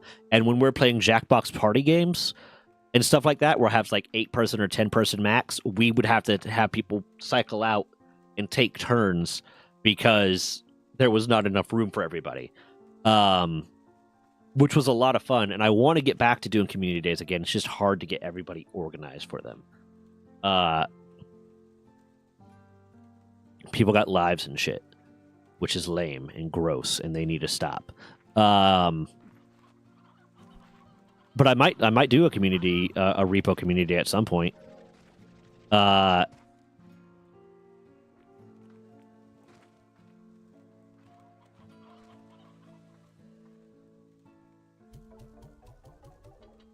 so slightly guilty. I know that the person very slightly and was joining on the shit talking, said a person felt uncomfortable with it and was told about it. It was my mistake, and I'm understanding, but it's just something to talk about. Yeah, I mean, it's if it happens and someone gets annoyed and it's corrected and you don't do it again, that's one thing. But then there's some people that just will keep trolling. Like, I'll just say it. Fucking Barry.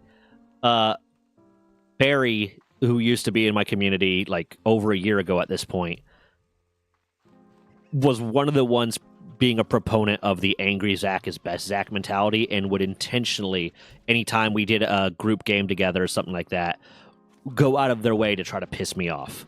Or say if they weren't in the chat, say shit in chat that they knew would start to like rile me up and get me annoyed. And I talked to them about it. I talked to them about it several times. Yeah.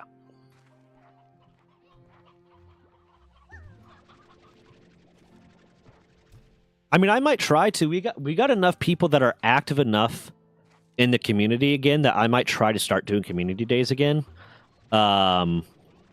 Where it'll be like Among Us, Repo, maybe Lockdown Protocol with or whatever, and then like Jackbox party games and stuff. Because I really enjoyed the community days. Were so much fun.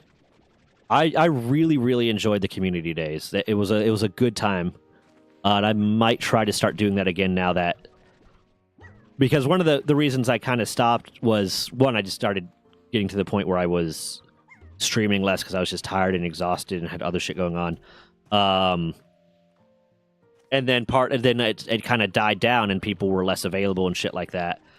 So like I couldn't really have a community day if there's only like 2 or 3 people that are available at the time, because it's not really a community at that point. It's just like 2 or 3 people playing a game. You can't really play a lot of like the Jackbox games or Among Us or the other community day games with that many people.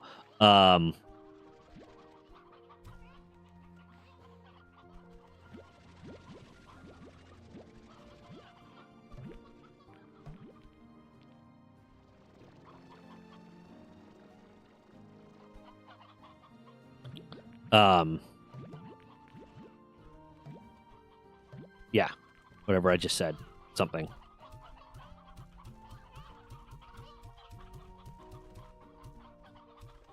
I played Deep Rock Galactic not too long ago, actually. I do want to start playing it a little bit more. It's just I got to be in the right mood for that one.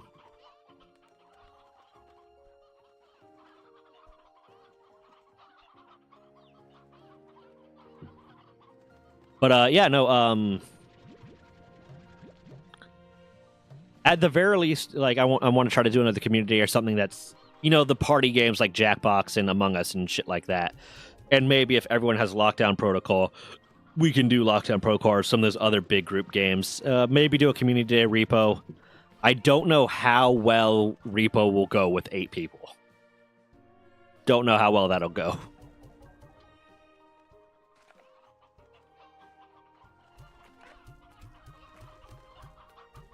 Because I think Repo maxes out at 8 people.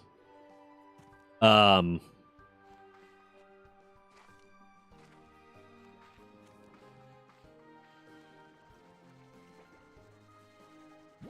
the fuck did that get out?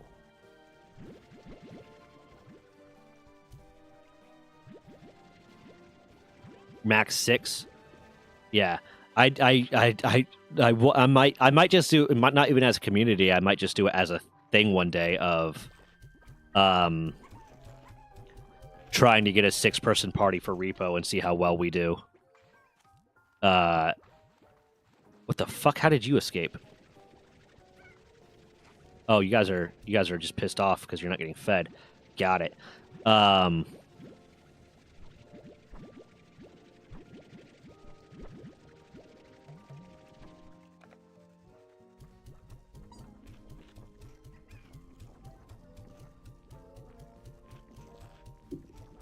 Deep Rock's fun.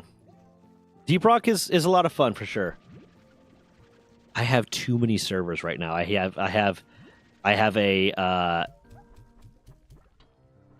a what the fuck? Oh god.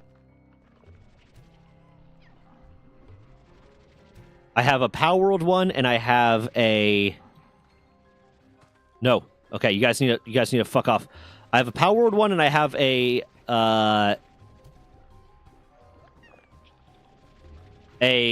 Minecraft one, obviously.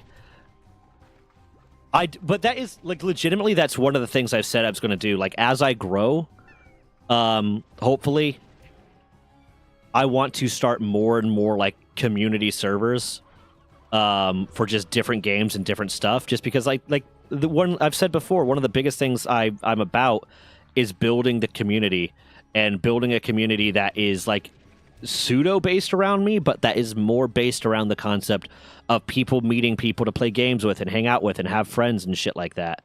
So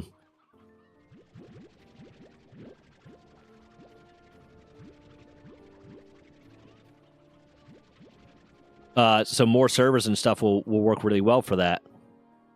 Oh, I see what happened. I lost the ringtail, though. Fuck.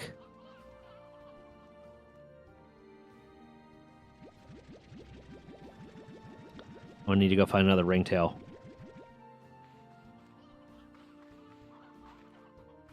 So that's adding more stuff. Right now, the things I'm going to be spending... Oh, there. We're good. We're so good right now. Right now, the things I'm going to be spending money on for the purposes of stream are going to be getting more emojis, getting the banners ready. At least the banners I have, getting them actually looking good, and then improving stream quality stuff. A few things like that, and then eventually, at some point, going to be making more servers and stuff. It's something I wanted to do, and then someone else brought it up that I should do it. I want to start doing, like, contests and shit for, like, Rocket League or Bronzebeard's Tavern or shit like that. Do giveaways, things like that. Just I have a bunch of ideas in mind. Thank you, Safety. I appreciate it. Thank you so much. I do. So obviously the Discord is medieval tavern themed. Let me look at the things I have. I need ideas for banners. I have some general ideas for banners. But yeah, I want to get like I said, I want to start a Minecraft minigame server too, and a bunch of, like, servers that are, like, for the community members that will allow them to play games with each other whether or not I'm involved, kind of thing. A lot of them will probably either be put behind a wall of I know you well enough, you've been a part of the community long enough that I trust you, or you are a subscriber. That way you're less likely to do something that's going to get you kicked out because now money has been involved in it, kind of thing. So a mix of those two. Here are the 6 banners I have right now that look like fucking IKEA banners that I need to figure shit out for. I have not turned stream avatars on in a while. Oh fuck, I need to do that. I have About Me, and everything I want all the, like, everything to be medieval fantasy tavern themed, and all the emojis are cryptid and fantasy shit. So I have About Me. I have Rules. About Me, I don't know what the banner is going to be. I have Rules, which I was thinking of getting a banner that's like an orc bartender at the bar pointing at a sign that says rules spelt wrong and shit like that. Discord, I some idea. The banner for Discord is like, just, it's going to be something in the tavern. I don't know exactly. People talking in a tavern. Because honestly, the reason it's medieval fantasy tavern theme is, 1, I like medieval fantasy taverns, and 2, that's kind of what Discord is a tavern, but modern and digital. The stream avatars one, I don't know what to do for that either. Stream avatars is the thing. I'll put it up next time. When I stream on Friday, I'll make sure to have stream avatars up so that you can see it. I also want to get custom stream avatars made. Throne is Throne is, I don't know what it is. I have it. I don't really have anything on it because I just kind of got it because why not? I almost use it as a help me find stuff that I could buy for myself for stream kind of thing. But Throne is like a website that allows you to either buy or partially buy things for like a content creator. So you can either contribute to it, the content creator, like a content creator will put up like, hey, this, and this on their Throne, and then the viewers can fund it or just outright buy it for the person. I don't even know if I have anything listed on Throne at the moment. I just kind of signed up for it because it was one of the things that people were like, oh, sign up for this. That way people can contribute if they want to. I was like, sure, yeah, maybe some sugar daddy will come in and buy me nice things. And then I have other, and I don't know what I want that banner to be either because I don't even, that's just for everything else. And then I want to get a banner made to add to like that will link to YouTube. And the banner for YouTube, what I'm thinking is having it be like the stage in a tavern, like that a comedian would be on or something like that. And that would it look like that. But then like all the characters in the tavern will be like my emoji characters, the characters for the emotes kind of thing. That's what I'm thinking. I'm coming up. I need ideas for. Because I got the idea for rules, and I got the idea for the YouTube one, and Throne's simple, I guess, just a throne in a tavern, or I don't fucking know. Like I can come up with one for that, but I need the idea. I need ideas for the other ones so that I can commission my artist friend to make them for me, and I don't know what to do. So if you have ideas. Do I still have that channel in Discord? Hold on.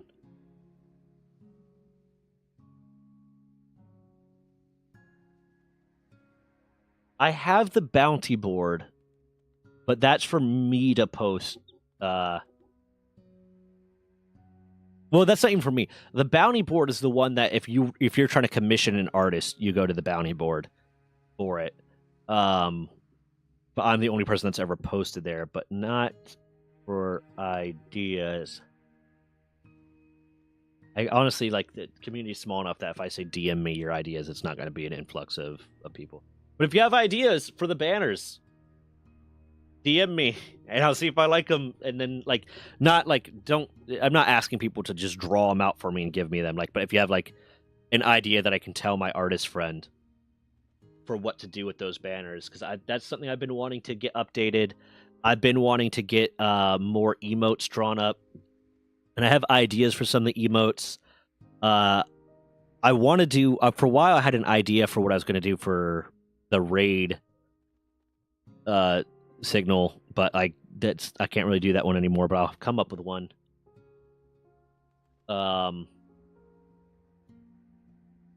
Yeah. I need to get that because I want to add more of the art stuff and I want to add more of the things to it.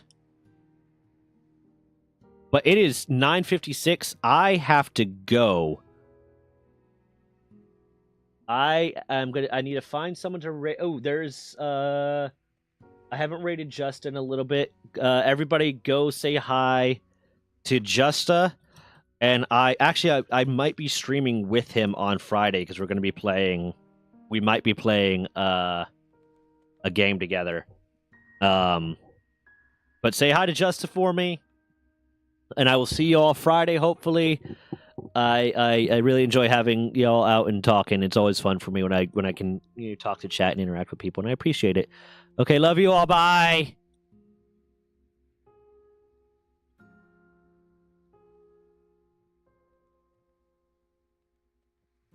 You should buy Repo. You should 100% buy Repo, Triana.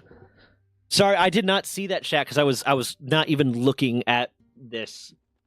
But yeah, you should 100% buy Repo, Triana. Okay, bye.